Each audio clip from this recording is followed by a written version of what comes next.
Morning students.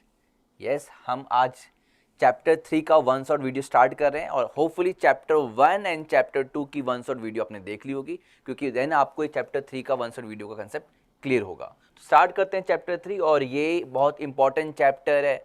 Okay, ये अकेला chapter एक यूनिट है और इससे आपको 7 to 8 मार्क्स के क्वेश्चन मिल जाएंगे। प्लस सबसे इंपॉर्टेंट इसलिए क्योंकि इससे प्रैक्टिकल्स के आपके 3 to 4 एक्सपेरिमेंट आपको यहाँ से मिल जाएंगे। तो क्लियर, स्टार्ट करते हैं। बहुत ही इंपॉर्टेंट चैप्टर पार्ट 1 फिजिक्स का इलेक्ट्रिक करंट हमारा फर्स्ट टॉपिक है। चैप्टर हमारा करंट इलेक्ट्रिसिटी है। तो फर्स्ट टॉपिक इलेक्ट्रिक करंट से स्टार्ट करते हैं और जो कि हमने 10th में भी बेसिक आइडिया इलेक्ट्रिक करंट का स्टडी किया था। यहाँ डिटेल में जाएंगे। इलेक्ट्रिक करंट क्या है? What is electric current? Is the rate of flow of charge. तो what is electric current? The rate of flow of charge is electric current. The rate of flow of charge is electric current.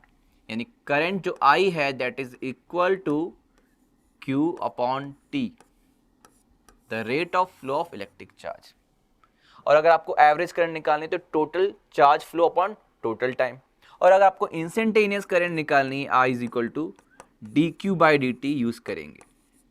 तो अगर आपको ये instantaneous current I is equal to dq by dt given है, expression of I in terms of t given है, then आप total charge भी निकाल सकते हैं। आपको टोटल चार्ज निकालना हो तो यहाँ से हम कहते हैं dq इज इक्वल टू क्या, I dt। Okay, and here integrate करके टोटल चार्ज आ जाएगा इन टाइम 0 से t। इंस्टेंटेनियस करंट जो I है वो टाइम का फंक्शन है और उसको हम इंटीग्रेट करके हमें मिल जाएगा charge flow.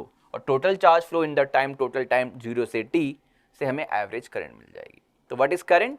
The rate of flowing charge is current. And what is unit of the current? Yes, ampere. Measure कैसे करते हैं? कौन सा device? Yes, the electrical device which is used to measure the current is ammeter. Clear? तो electric current क्या है, unit क्या है, और कौन सी स्केलर क्वांटिटी और वेक्टर? तो यस, ये आपकी स्केलर क्वांटिटी है, लेकिन अब माइंड में आ रहा है कि भाई करंट की जो डायरेक्शन होती है वो तो होती है कन्वेंशनली, करंट की जो डायरेक्शन है वो सेल या बैटरी के प्लस से माइनस की तरफ होती है, या in the direction of motion of positive charge होता है डायरेक्शन ऑफ करंट। तो अब करंट की डायरेक्शन भी है और वैल्यू भी हम मेजर करें कि 2 एम्पियर की करंट है, 3 एम्पियर की करंट है। तो ये स्केलर क्वांटिटी कैसे? तो आपको मैं बता दूं, वेक्टर क्वांटिटीज वो हैं जो मैग्नीट्यूड हो, डायरेक्शन हो। इंपॉर्टेंट है कि वेक्टर की, यस, जो वेक्टर की जो आपने अलजेब्रा में vectors addition of vector, triangle of, तो लॉज ऑफ वेक्टर एडिशन में पढ़ा था, जो laws of vector addition follow करेगा, ओबे करेगा, तो वो वेक्टर क्वांटिटीज। करंट के साथ क्या है कि करंट जो है वेक्टर्स के लॉज को ओबे नहीं करती है, तो फिर ये स्केलर क्वांटिटीज में आ जाती है। तो क्लियर हो गया, करंट इज स्केलर क्वांटिटी और ये आपकी फंडामेंटल क्वांटिटीज भी है। क्लियर? तो करंट तो हमारा फॉर्मूला क्लियर हो गया, लेकिन अभी आपको यहां से बताएं, बोर्ड का बहुत इंपॉर्टेंट क्वेश्चन है। आपको ग्राफ दिया होगा, I versus T graph given है, यानी करंट किसी वायर में टाइम के अकॉर्डिंग चेंज हो रही और लेट की कुछ ऐसे चेंज हो रही है। इस तरीके से इंक्रीज हुआ, T 0 पे करंट 0 और फिर करंट इंक्रीज हुई और फिर उसके बाद कांस्टेंट हो गई। ओके, नाउ लेट की एट टाइम, ये टाइम गिवन है आप 0 से, ये टाइम आपको गिवन है लेट 2 सेकेंड। तो 0 से 2 सेकेंड के बीच में करंट इंक्रीज हुई लीनियरली और यहाँ पर 2 से 4 सेकेंड के बीच में करंट कांस्टेंट हो गई। और ये जो करंट इंक्रीज हुई 0 से 2 सेकेंड के बीच में, वो इंक्रीज होकर के आपकी 5 एम्पियर की करंट हो गई। तो आपको बताना है what is the charge flow, total charge flow between the time interval 0 to 4 second. Charge flow कैसे आएगा? तो आपको बता दें कि जिस तरीके से करंट का एक्सप्रेशन दिया है, किस तरीके से करंट वेरी करी टाइम टू टाइम, तो हम कह रहे हैं कि जो चार्ज है, yes, it is given by 0 से t I dt। तो ये आपको दिख रहा है करंट और टाइम, यस, यहाँ पे आप देख रहे हो। तो इससे क्या आइडिया लग रहा है आपको? मैंने पहले ही बताया, क्लास 11th में भी आपने बताया कि हम इंटीग्रेशन का कंसेप्ट ग्राफ से कैसे रिलेट करते हैं। तो आप देख सकते हैं कि करंट और टाइम यहाँ प्रोडक्ट एक तरीके से, तो एरिया का कंसेप्ट प्रोडक्ट से रिलेटेड और स्लोप का, स्लोप परपेंडिकुलर बेस, तो वहां से स्लोप से आपको एक फिजिकल क्वांटिटी मिलती है और एरिया से एक अलग फिजिकल क्वांटिटी। तो यहाँ पे आप देख सकते हो मल्टीप्लाई हो रहा है करंट और टाइम। तो ये जो एरिया है, area under this current time graph, area under this current time graph, this one time के लिए 0 से 4 सेकेंड। अगर आपसे कहा 0 से 4 सेकेंड तो ये एरिया, और अगर आपसे कहा 2 से 4 सेकंड तो ये वाला एरिया। तो हमें कहा गया है कि 0 से 4 सेकंड के बीच में टोटल चार्ज कितना फ्लो हो रहा है। तो चार्ज फ्लो जो होगा वो आपका एरिया से हम मेजर कर लेंगे। It is equal to area under IT graph, area under current time graph. तो फाइंड कर लो आप एरिया, एंड एरिया यहां पे क्या होगा, this is the trapezium, area of trapezium half sum of parallel side, this is this one, 0 से 4 4 और ये 2 से 4 यानी 2, तो 4 + 2 पैरेलल साइड, 4 + 2 एंड इनके बीच का परपेंडिकुलर डिस्टेंस 4 और 2 सेकंड के बीच में ये परपेंडिकुलर डिस्टेंस, ये आपका डिस्टेंस क्या देगा, ये मैग्नीट्यूड क्या होगा, ये 5। तो इस ग्राफ में आपका ये ट्रेपीजियम जो नजर आ रहा है, पैरेलल साइड ये 4 हो गया, ये लेंथ उसकी मैग्नीट्यूड, ये हो गया 2 हो गया, 4 सेकंड और 2 सेकंड का डिफरेंस, ये 2, ये 4, 2 + 4 पैरेलल साइड का सम, और इनके बीच का डिस्टेंस परपेंडिकुलर डिस्टेंस की लेंथ 5 इससे। तो हमें मिल गया टोटल चार्ज इस एरिया से half 6 × 5 and what we get, ये आपका 15 आ गया, 3 5 15 इन यूनिट कूलम। करंट अगर एम्पियर में है, टाइम सेकंड में है, तो जो चार्ज है आपका 15 कूलम आ गया। कहीं मिली एम्पियर में दिया हो तो फिर ये मिली में आ जाएगा, मिली कूलम में आ जाएगा। तो ये आपका, इससे भी आपको क्वेश्चन मिल जाएंगे, ऐसे आए भी हैं बोर्ड में। क्लियर हो गया current. Now next, expression of current in terms of drift velocity, किसकी, जो चार्ज कैरियर जो इलेक्ट्रॉन्स हैं। तो हमारे यहाँ पे हम कंडक्टर ले रहे हैं, तो जो कंडक्टर है उसमें जो चार्ज कैरियर्स होते हैं वो फ्री इलेक्ट्रॉन्स होते हैं। सेमीकंडक्टर आपने स्टडी किया है और आगे हम स्टडी करेंगे, उसकी भी 1 शॉट वीडियो बनेगी। वहाँ पर आपका जो फ्री चार्ज कैरियर्स हैं वो आपके हैं इलेक्ट्रॉन्स एंड होल्स, उनकी वजह से करंट होती है। तो वैसे ही जैसे इलेक्ट्रोलाइटिक सॉल्यूशन है लिक्विड, तो वहाँ पर आपके आयंस हैं, पॉजिटिव नेगेटिव आयंस और फ्री इलेक्ट्रॉन्स, वो चार्ज कैरियर। फिलहाल यहाँ हम बात करें कंडक्टर की, तो कंडक्टर में जो चार्ज कैरियर्स हैं वो इलेक्ट्रॉन्स हैं, और इलेक्ट्रॉन्स के ड्रिफ्ट होने से, अब ड्रिफ्ट कैसे होंगे तो आज समझेंगे हम। तो इलेक्ट्रॉन जब ड्रिफ्ट होंगे तो उनकी ड्रिफ्ट वेलोसिटी है, और ड्रिफ्ट वेलोसिटी के टर्म में हम करंट को एक्सप्रेस करने जा रहे हैं, ये डेरिवेशन करने जा रहे हैं। और आपको बता दें इस डेरिवेशन के अंदर बहुत सारे छोटे छोटे फॉर्मूले डिराइव होंगे और उनसे क्वेश्चन बहुत मिल जाएंगे आपको। तो स्टार्ट करते हैं, समझते हैं current in terms of drift velocity of electron. Let ये कंडक्टर आपको गिवन है, अभी हमने इसको किसी बैटरी और सेल से नहीं कनेक्ट किया, तो अंदर इलेक्ट्रॉन्स क्या कर रहे होंगे पता है, इमेजिन करो, इलेक्ट्रॉन चुपचाप बैठे होंगे या रैंडम मोशन में होंगे। गुड, इलेक्ट्रॉन चुपचाप तो नहीं बैठेंगे, वो फ्री इलेक्ट्रॉन्स हैं, टेम्परेचर के अकॉर्डिंग उनकी कुछ एनर्जी होगी, काइनेटिक एनर्जी होगी, वो रैंडम मोशन में होंगे और कोलाइड कर रहे होंगे ऐसे करके रैंडम मोशन में। तो जब रैंडम मोशन में है और बिटवीन द टू कोलिजन, जैसे एक इलेक्ट्रॉन इधर जाएगा, यहाँ कोलाइड करेगा, इधर जाएगा, इधर कोलाइड करेगा, इधर जाएगा, तो ऐसे करके रैंडम जिगजैग मोशन में इलेक्ट्रॉन्स होंगे। And between the to collision वो एक स्ट्रेट पाथ मूव करेंगे। इंपॉर्टेंट क्वेश्चन है, इन द एब्सेंस कोई सेल बैटरी नहीं लगी, कोई इलेक्ट्रिक फील्ड नहीं लगाया, तो in the absence of that external source electron अंदर चुपचाप नहीं बैठे हैं, वो रैंडम जिगजैग मोशन में और between the to collision straight line. Clear. अब हम क्या करने जा रहे हैं, हम यहाँ पर सेल्स इसको कनेक्ट करने जा रहे हैं एक्सटर्नल सोर्स से। तो कनेक्ट करते हैं, ये प्लस और ये माइनस, और ये हमने एक सेल से कनेक्ट कर दिया, जिसके हेल्प से हमें पोटेंशियल डिफरेंस जो V मिल रहा है अक्रॉस दिस कंडक्टर मिल रहा है V, और इस कंडक्टर की लेंथ हम L कंसिडर कर लेते हैं। तो across this length L V potential difference apply कर रहे हैं, और इसका क्रॉस सेक्शन एरिया हम A मान लेते हैं, A क्रॉस सेक्शन एरिया है। और जैसे ही हमने ये पोटेंशियल डिफरेंस अप्लाई किया तो क्या हुआ, ये प्लस के साइड की वजह से आपका ये साइड प्लस हो गया, this one, okay, and this side is minus. तो इलेक्ट्रिक फील्ड सेटअप हो गई आपकी, and what is the direction of electric field, अंदर प्लस से माइनस की तरफ। This is the direction of electric field जो कि बैटरी और सेल के कनेक्ट करने से इस कंडक्टर के अंदर यस फॉर्म हो गई। तो जो इलेक्ट्रिक फील्ड है वो क्या करेगी, इलेक्ट्रिक फील्ड है तो इलेक्ट्रॉन चार्ज है, नेगेटिव चार्ज है, तो इलेक्ट्रॉन को वो ड्रिफ्ट करेगा। अब इलेक्ट्रॉन रैंडम मोशन में जो था वो ड्रिफ्ट होगा, yes, from one and electron कहाँ ड्रिफ्ट होगा, इलेक्ट्रिक फील्ड के अपोजिट डायरेक्शन में। जो इलेक्ट्रॉन है वो ड्रिफ्ट होगा इलेक्ट्रिक फील्ड के अपोजिट डायरेक्शन में, and between the to collision वो ड्रिफ्ट करेगा, तो कोलाइड तो करेगा, बट कोलिजन में जैसे स्ट्रेट जाना था, इलेक्ट्रिक फील्ड की वजह से जो फोर्स लगा इलेक्ट्रिक फील्ड इस डायरेक्शन में, तो इलेक्ट्रॉन पे फोर्स अपोजिट डायरेक्शन में लगता है, तो फोर्स लगा उसकी वजह से वो थोड़ा कर्व या पैराबोलिक पाथ मूव करेगा between the to collision in the presence of electric field. तो ये इलेक्ट्रॉन हम कह रहे हैं ड्रिफ्ट कर रहा है, और वो इलेक्ट्रिक फील्ड के अपोजिट डायरेक्शन में, क्योंकि नेगेटिव चार्ज है।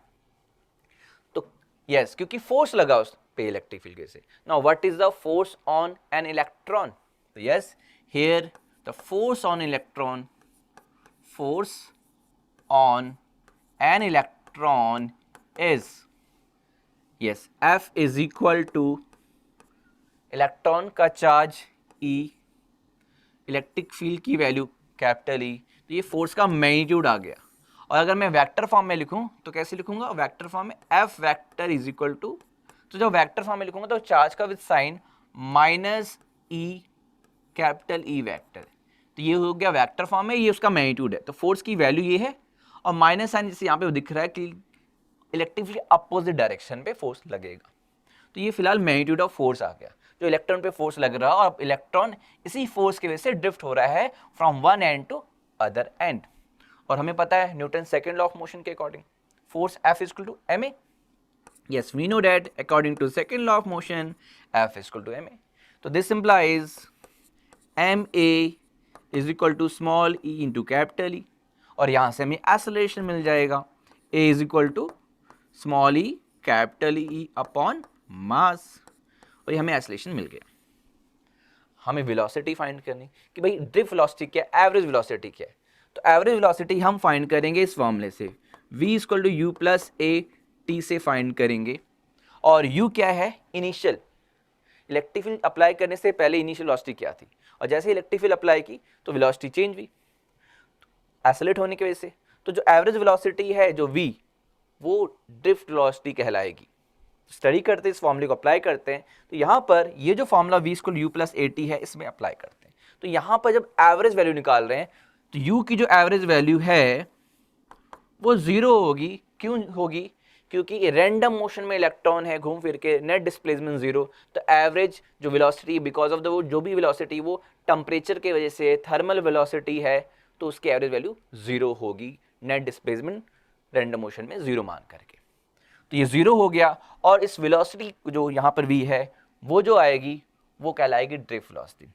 वो कैसे आएगी? जब हम a की वैल्यू पुट कर देंगे, और a की वैल्यू ये रही आपकी small e capital E upon mass, और यहाँ जो टाइम है इस टाइम को कहेंगे यस, ये between the to collision, to successive collision जो टाइम होता है, इस टाइम को हम टाउ से डिनोट करेंगे, और ये होगा हमारा रिलैक्सेशन टाइम। तो this is relaxation time, and T को आप टाउ से नोट करेंगे। तो ये जो वेलोसिटी आएगी एवरेज, इसको वी डी कहेंगे, और ये कहलाएगी ड्रिफ्ट वेलोसिटी। और आपको बता दें बहुत इंपॉर्टेंट डेफिनेशन है दोनों, और रिलेशन भी जो आएगा, what is relaxation time and what is drift velocity, और देन उसके बाद ये रिलेशन भी डिराइव करने को आता है कि ड्रिफ्ट वेलोसिटी और रिलैक्सेशन टाइम में रिलेशन क्या होगा। तो what is relaxation time? It is the time between two successive collision of electrons with the atoms और crystal lattice of the conductor और वायर। क्लियर? तो ये रिलैक्सेशन टाइम हो गया। बात करें ड्रिफ्ट वेलोसिटी की डेफिनेशन की, तो ड्रिफ्ट वेलोसिटी ये वो एवरेज वेलोसिटी है जिससे इलेक्ट्रॉन ड्रिफ्ट हो रहा है from one end of the conductor to other end in the presence of electric field या due to the presence of electric field. Clear हो गया? Average velocity with which electron drifted from one end of the conductor to other end due to the presence of electric field। drift velocity दोनों ही important definition है। Okay, तो ये definition भी note कर लेना, याद कर लेना, और आपसे वाइबा में भी पूछा जाएगा प्रैक्टिकल में। क्लियर? वैल्यू पुट करते हैं। Now VD is equal to क्या मिलेगा आपको? VD इज इक्वल टू मिलेगा A की value small e capital E upon mass acceleration into time tau. This expression, तो ये जो डेफिनेशन आपको बोली इन दोनों में से कोई एक, विद दिस डेरिवेशन जो स्टेप देख रहे हो, डेफिनेशन 1 मार्क्स में, ये स्टेप्स 2 मार्क्स में, 3 मार्क्स का क्वेश्चन आपको मिल सकता है बोर्ड में। तो क्लियर हो गया। अब इससे 1 मार्क्स के क्वेश्चन भी आते हैं। क्या आते हैं आपको बता दूं, भाई इलेक्ट्रिक फील्ड को डबल कर देंगे तो ड्रिफ्ट वेलोसिटी पे क्या इफेक्ट पड़ेगा, तो इलेक्ट्रिक फील्ड को डबल कर देंगे तो ड्रिफ्ट वेलोसिटी भी डबल हो जाएगी। इस फॉर्मूले से क्लियर दिख रहा है। बाकी इलेक्ट्रॉन का चार्ज और मास तो कांस्टेंट है, और क्या चेंज हो सकता है, टाउ। तो आपको बता दो टाउ के बारे में, क्योंकि इससे आपको क्वेश्चन जरूर पूछा जाएगा और इसको डायरेक्टली रट करके नहीं कर सकते। आपको बता दो जो टेम्परेचर है, शॉर्ट में लिख रहा हूँ, टेम्परेचर अगर इंक्रीज करेंगे तो बिटवीन द टू कोलिजन जो इलेक्ट्रॉन की energy, kinetic energy between the to collision बात कर रहे हैं, वो काइनेटिक एनर्जी बढ़ेगी तो जल्दी जल्दी कोलाइड करेंगे, तो टाउ यानी रिलैक्सेशन टाइम हो जाएगा कम। तो टेम्परेचर बनने से बिटवीन द टू कोलिजन जो टाइम हो जाएगा कम, तो टाउ हो गया कम, और टाउ अगर डिक्रीज हुआ तो जो एवरेज वेलोसिटी है इस एंड से इस एंड तक जाने की वो हो जाएगी डिक्रीज। तो फॉर्मूले से आपको क्लियर हो गया कि if we increase the temperature of the conductor, temperature बढ़ेगा तो रिलैक्सेशन टाइम जो कि कोलिजन के बीच का टाइम है वो कम हो जाएगा, और उससे ड्रिफ्ट वेलोसिटी भी आपकी डिक्रीज हो जाएगी। क्लियर। अब इस फॉर्मूले को पोटेंशियल के टर्म में कैसे लिखें, तो E in terms of V और L क्या लिख सकते हैं formula, yes we know that E is equal to V by L, we know that E is equal to V by L। तो ये ड्रिफ्ट वेलोसिटी का फॉर्मूला यानी expression हो जाएगा पोटेंशियल डिफरेंस के टर्म में, वोल्टेज के टर्म में, ये हो जाएगा small e capital V m l tau. तो इस फॉर्मूले पे भी क्वेश्चन आ सकते हैं, या इस फॉर्मूले को भी डिराइव करके पूछा जा सकता है। राइट द एक्सप्रेशन में सिर्फ फॉर्मूला लिखना होगा, वो 1 मार्क्स का होगा, बट डिराइव द एक्सप्रेशन में आपको पूरा डिराइव करना होगा, जो कि 2 से 3 मार्क्स का हो सकता है। तो यहां से भी आप देख सकते हैं कि for the given wire conductor की लेंथ गिवन है, और अगर आपने वोल्टेज डबल कर दिया, 2 वोल्ट से 4 वोल्ट कर दिया, तो ड्रिफ्ट वेलोसिटी क्या हो जाएगी, डबल हो जाएगी। बाकी टाउ का तो क्या इफेक्ट पड़ेगा वो आपको देख सकते हो, टेम्परेचर से टाउ का क्या रिलेशन है। क्लियर हो गया। नेक्स्ट, तो ये कुछ फॉर्मूले बहुत इंपॉर्टेंट है। आगे चलते हैं, इस डेरिवेशन में आगे की तरफ चलते हैं और सारे कंसेप्ट प्रूफ करते हैं, क्योंकि अभी हमारा करंट को रिलेट नहीं किया, अभी हमने करंट को ड्रिफ्ट वेलोसिटी से रिलेट करना है। तो चलो ड्रिफ्ट वेलोसिटी आ चुकी है, अब करंट को रिलेट करते हैं वीडी से। अब हमें करंट के बारे में पता है, we know that current is equal to charge flow upon time t. तो चार्ज क्यू फ्लो हुआ टी टाइम में इस कंडक्टर से, चार्ज क्यू फ्लो हुआ टी टाइम में कंडक्टर से, और चार्ज क्या मतलब इलेक्ट्रॉन। तो मान लेते हैं एन, कैपिटल एन मान लेते हैं, एन इलेक्ट्रॉन्स। तो चार्ज कितने हो गए, एन इलेक्ट्रॉन्स, एन ही चार्ज हो गया, and total number of electrons flow हुए टी टाइम में from one end to other end. और इसको हमें लिखेंगे नंबर डेंसिटी, क्योंकि जो यूनिट वॉल्यूम में गिवन है वो चीज हमें पता होती है। तो नंबर डेंसिटी के टर्म में स्मॉल एन होता है आपका, स्मॉल एन होता है number of free electron per unit volume. Volume क्या है, ए एरिया ऑफ क्रॉस सेक्शन और लेंथ। तो यहां से नंबर डेंसिटी है number density of free electron, क्योंकि फ्री इलेक्ट्रॉन्स ही यहां पे ड्रिफ्ट कर रहे हैं जिनकी वजह से करंट है। दिस इंप्लाइज कैपिटल एन क्या आएगा, नंबर डेंसिटी इनटू वॉल्यूम। ये वैल्यू पुट कर देंगे, और क्या पुट कर देंगे यहां पर, टाइम की वैल्यू, जो टाइम लगा ड्रिफ्ट करने में इधर से उधर जाने में, time is equal to distance upon average velocity. Distance क्या हो गया, लेंथ, एवरेज वेलोसिटी वीडी।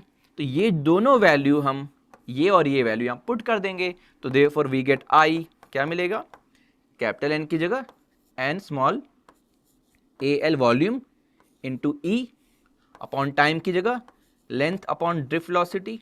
और आप देख सकते हैं यहां पर क्या होगा, लेंथ वाला टर्म कट गया एंड हमें मिल गया n e a v d, यानी हमने करंट को ड्रिफ्ट वेलोसिटी से रिलेट कर दिया, I is equal to NeAVD. तो this is the expression between the current and drift velocity of electron. Clear. Next आ जाते हैं mobility, mobility of charge carrier. देखो सेमीकंडक्टर में तो होल्स भी हैं, यहां पे हम कंडक्टर की बात करें तो यहाँ इलेक्ट्रॉन्स हैं, तो इलेक्ट्रॉन की चलो बात कर लेते हैं। अदरवाइज किसी भी चार्ज के लिए भी सेम कंसेप्ट है कि भाई कोई चार्ज है, चाहे वो इलेक्ट्रॉन हो, होल हो या कोई अल्फा पार्टिकल हो, कोई चार्ज कैरियर है या कोई चार्ज है, और वो ड्रिफ्ट करेगा कब, जब उसके क्रॉस इलेक्ट्रिक फील्ड अप्लाई करेंगे। तो जब हमने ई इलेक्ट्रिक फील्ड अप्लाई की तो वो वीडी वेलोसिटी से ड्रिफ्ट हुआ, ओके तो ई इलेक्ट्रिक फील्ड अप्लाई करने से उसकी जो ड्रिफ्ट वेलोसिटी है वो वीडी, तो यूनिट इलेक्ट्रिक फील्ड अप्लाई करने पे जो ड्रिफ्ट वेलोसिटी एक्वायर करेगा वो VD by e, simple unitary method. This is the measure of mobility, very simple. Mobile word से मोबिलिटी, मोशन की एबिलिटी, कि आपने यूनिट इलेक्ट्रिक फील्ड अप्लाई किया उस चार्ज के अक्रॉस, तो उसने जो ड्रिफ्ट वेलोसिटी एक्वायर की that is VD by is called mobility. Okay तो आप देख सकते हैं कि ये तो डेफिनेशन यहां से बहुत सिंपल हो गया। नाउ इस फॉर्मूले से डेफिनेशन हो गई। अब जरा वीडी की वैल्यू आप पुट कर दो, तो since VD is equal to, अब पुट कौन सी करें, आप देखो इलेक्ट्रिक फील्ड है तो इलेक्ट्रिक फील्ड के टर्म में पुट कर देते हैं। स्मॉल ई अभी डिराइव किया ना, कैपिटल ई मास और ये टाउ रिलैक्सेशन टाइम, पुट कर दो and we get mu is equal to mobility is equal to क्या, पुट करने पे कैंसिल हो जाएगा, यस वीडी अपॉन ई, और ये ई कैंसिल हो गया, मोबिलिटी म्यू मिल गया ई टाउ अपॉन एम। तो ये मोबिलिटी का ये जो फॉर्मूला है, इससे फैक्टर्स के बारे में पता चलता है, किन फैक्टर्स पर डिपेंड करता है, ये डेफिनेशन के लिए हो गया। तो डेफिनेशन यहां से क्लियर, यहां से फैक्टर्स, अगर इलेक्ट्रॉन की जगह कोई चार्ज होता तो क्यू ले लेते, तो q by m charge mass ratio पर डिपेंड कर रही मोबिलिटी, और वेरी इंपॉर्टेंट टाउ यानी रिलैक्सेशन टाइम पे डिपेंड कर रही है। टेम्परेचर इंक्रीज करेंगे तो क्या इफेक्ट पड़ेगा मोबिलिटी पे, टेम्परेचर इंक्रीज करेंगे टाउ कम होगा, और टाउ कम होगा तो मोबिलिटी कम हो जाएगी, डिक्रीज हो जाएगी। तो ऐसे क्वेश्चन भी 1 या 2 मार्क्स के आपको मिल जाएंगे बोर्ड में। और यूनिट क्या होगी, अब वेक्टर या स्केलर क्वांटिटी, यहां देख लो आप डिराइव करके, यहां पे क्या आ रहा है आपको, कोई वेक्टर क्वांटिटी नहीं है ना, तो ये स्केलर क्वांटिटी। यूनिट क्या होगी, इधर से फाइंड कर सकते हैं, इधर से ही फाइंड कर सकते हैं। आप इसमें देख लो वीडी की यूनिट क्या होगी, ड्रिफ्ट वेलोसिटी की मीटर पर सेकेंड, और इलेक्ट्रिक फील्ड की न्यूटन पर कूलम, और यहां से मोबिलिटी की यूनिट आ गई। तो क्लियर हो गया एक ये स्केलर क्वांटिटी है, किन फैक्टर पर डिपेंड कर रही है, ये सब क्वेश्चन आपके आ सकते हैं। तो मोबिलिटी हमारा टॉपिक हो गया है। Yes next topic Ohm's law and VI characteristics. Ohm's law जैसा कि आपने क्लास 10 में देखा था कि बहुत इंपॉर्टेंट टॉपिक था। ओम्स लॉ से रिलेटेड एक्सपेरिमेंट भी है 10th में भी, और यहाँ पर 12th क्लास में भी है। फर्स्ट एक्सपेरिमेंट ओम्स लॉ से ही रिलेटेड आपको मिल जाएगा। यस ओम्स लॉ, तो ये एक आपका सर्किट डायग्राम है, जो कि क्लास 10th में आपको सर्किट के बारे में ये सब चीज़ें बता दी गई है। यहाँ पर आपके इससे रिलेटेड ओम्स लॉ हम डिराइव भी करने वाले हैं, और बहुत कुछ नया यहाँ समझने वाले हैं। लेकिन नया स्टार्ट करने से पहले पिछला भी आपको पता होना चाहिए, रिवाइज होना चाहिए। ओम्स लॉ की पहले स्टेटमेंट कि व्हाट इज ओम्स लॉ, तो according to Ohm's law the current flowing through the wire और कंडक्टर, अब ये वायर या कंडक्टर है, इससे जो करंट फ्लो हो रही है वो डायरेक्टली प्रोपोर्शनल है इस वोल्टेज की जो कि इसके क्रॉस अप्लाई किया गया है। तो यानी जो वोल्टेज V जो इसके क्रॉस अप्लाई किया गया है उसके प्रोपोर्शनल है करंट, और जैसे जैसे वोल्टेज इंक्रीज करोगे करंट इंक्रीज होगा। तो I प्रपोज टू V, और हम कह सकते हैं कि V propose to I, and जब I प्रपोज टू V है तो we get V propose to I, and here we get V is equal to constant of proportionality remove होगा, इक्वल टू एक ये R is constant of proportionality, और आप जानते हैं कि R क्या है, R आपका उस कंडक्टर या वायर का रेजिस्टेंस है, it is the resistance of wire और कंडक्टर। और देख सकते हैं रेजिस्टेंस का फॉर्मूला यहां से कि R is equal to V upon I है, R is equal to V upon I है, और यह देख सकते हैं I V अपॉन R है। तो आप देख सकते हैं कि अगर हम कहें I is equal to V upon R, तो R अगर ज्यादा होगा, कंडक्टर का ये रेजिस्टेंस है, और अगर R ज्यादा होगा तो करंट कम होगी। तो यहीं से रेजिस्टेंस का आइडिया लगे कि है क्या ये रेजिस्टेंस। रेजिस्टेंस वो फिजिकल क्वांटिटी है जिसके ज्यादा होने से करंट कम हो जा रही है, यानी कि it is simply defined as obstruction produce in the path of current. Current के रास्ते में रुकावट कौन पैदा कर रहा है, बाय द कंडक्टर और वायर। तो it is the obstruction produce in the path of current by the wire और conductor. Okay, and what is the unit, ohm. तो हम आगे यही सब स्टडी करेंगे, रेजिस्टेंस को अलग से स्टडी करेंगे। तो फिलहाल यहां से ओम्स लॉ हमें क्लियर हो जाता है, स्टेटमेंट क्लियर हो जाती है। नाउ द स्टेटमेंट इज, अब कंप्लीट स्टेटमेंट ध्यान से सुनना, current flowing through the wire is propose to the voltage applied across it, provided temperature and other physical condition must be constant, कि जब आपका I प्रोपोज टू V है वो तब है जब हम किसी गिवन वायर में उसकी physical condition means length, area ये नहीं चेंज कर रहे हैं और टेम्परेचर भी नहीं चेंज कर रहे हैं, तभी आपका I प्रोपोज टू V है। तो स्टेटमेंट क्लियर हो गया, ओम्स लॉ क्लियर हो गया। नाउ क्लास 10th में तो आपने डिराइव नहीं किया था, ये फॉर्मूला मैं डिराइव करने जा रहा हूँ इन डिडक्शन ऑफ ओम्स लॉ। तो डिराइव कैसे करेंगे, तो जो अभी हमने स्टडी किया रिलेशन I एंड VD में, वहाँ पे कुछ फॉर्मूले पड़े हैं, वहीं से हम डिराइव करने वाले। तो क्या फॉर्मूले थे हमारे, अभी जो डिराइव किया वो I equal to NEAVD, okay, ये डिराइव कर चुके हैं, वेरी इंपॉर्टेंट डेरिवेशन 3 मार्क्स की। और VD का रिलेशन पोटेंशियल के टर्म में, वोल्टेज के टर्म में, तो VD is equal to small e capital V ML yes times of tau. ये दोनों फॉर्मूला हम स्टडी कर चुके हैं, डिराइव भी कर चुके हैं। क्लियर हो गया ये फॉर्मूला कि करंट ड्रिफ्ट वेलोसिटी के टर्म में इस तरीके से रिलेट करते हैं, ड्रिफ्ट वेलोसिटी को पोटेंशियल डिफरेंस वोल्टेज ऐसे रिलेट करते हैं। तो क्या करेंगे अब, VD के लिए पुट कर देंगे, तो VD के लिए यहाँ पुट कर दो, देयरफॉर हमें I मिल जाएगा, I is equal to NEA, VD के लिए आप पुट कर दो small e capital V ML tau.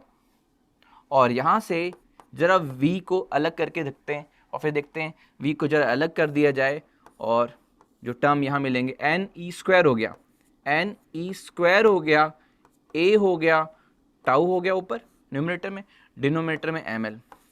तो I V के प्रोपोर्शनल है, यहाँ से क्लियर दिख रहा है कि I प्रोपोज टू V तब होगा जब ये ब्रैकेट में जो टर्म है वो कांस्टेंट होगा। तभी तो कहा गया था ओम्स लॉ में, प्रोवाइडेड क्या, टेम्परेचर, टाउ टेम्परेचर पे डिपेंड करता है, temperature and other physical condition में एरिया, लेंथ और ये सब, nature of material and number density free electron. तो ये जो हम कह रहे हैं provided temperature and other physical condition must be constant, यानी कि ये पूरा टर्म जब कांस्टेंट हो जाएगा तो I प्रोपोज टू V हो जाएगा।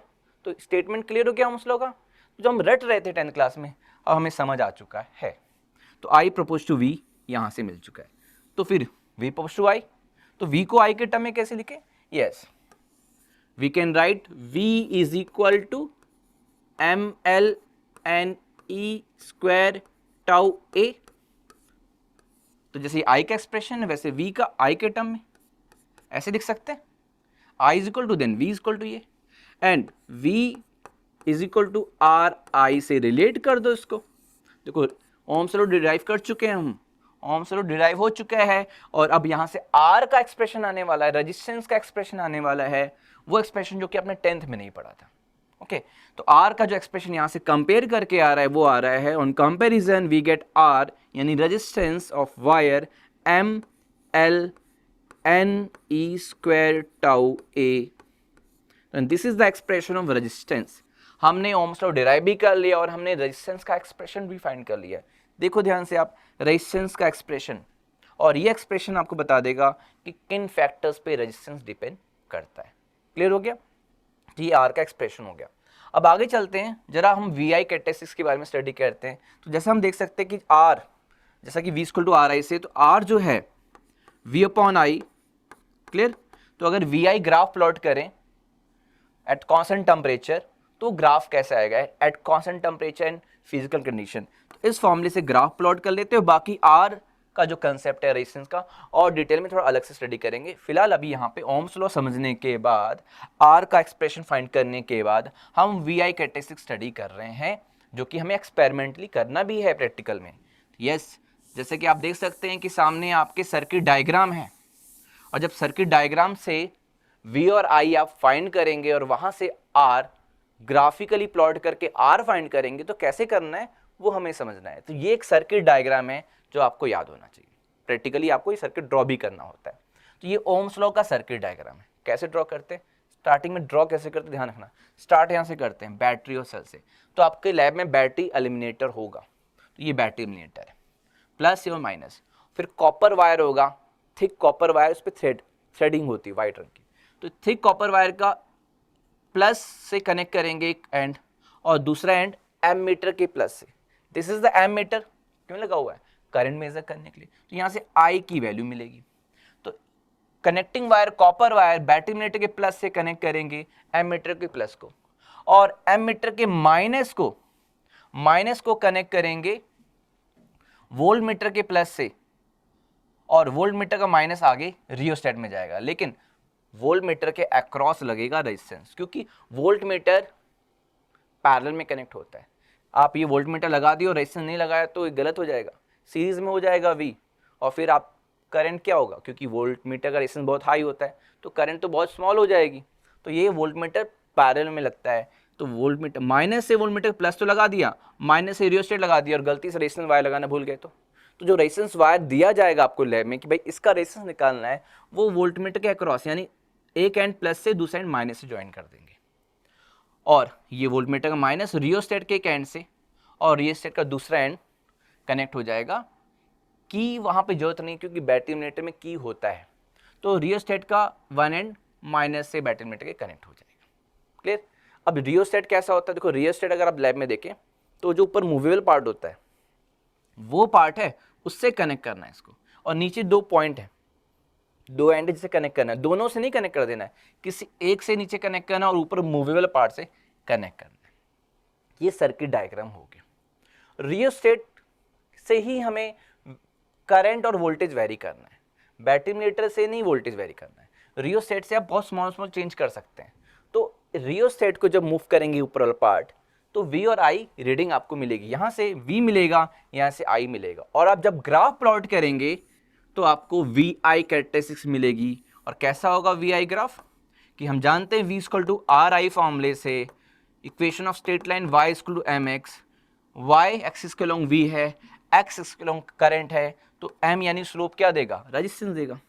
तो दिस स्लोप आप कैसे मेजर कर सकते हैं, यहाँ पे मेजर कर सकते हैं। इन जनरल मेजर कैसे किया जाता है स्लोप आपको बता दें, कि आपने एक पॉइंट ये ले लिया, इस पॉइंट पे करंट I1 है और वोल्टेज ये V1 हो गया ना, एक पॉइंट ये ले लिया करंट I2 और ये वोल्टेज V2, तो ये जो एंगल है ये दिस थीटा, वैसे ये भी थीटा ही होगा, इससे भी आ जाएगा, बट इस तरीके से मेजर करते हैं।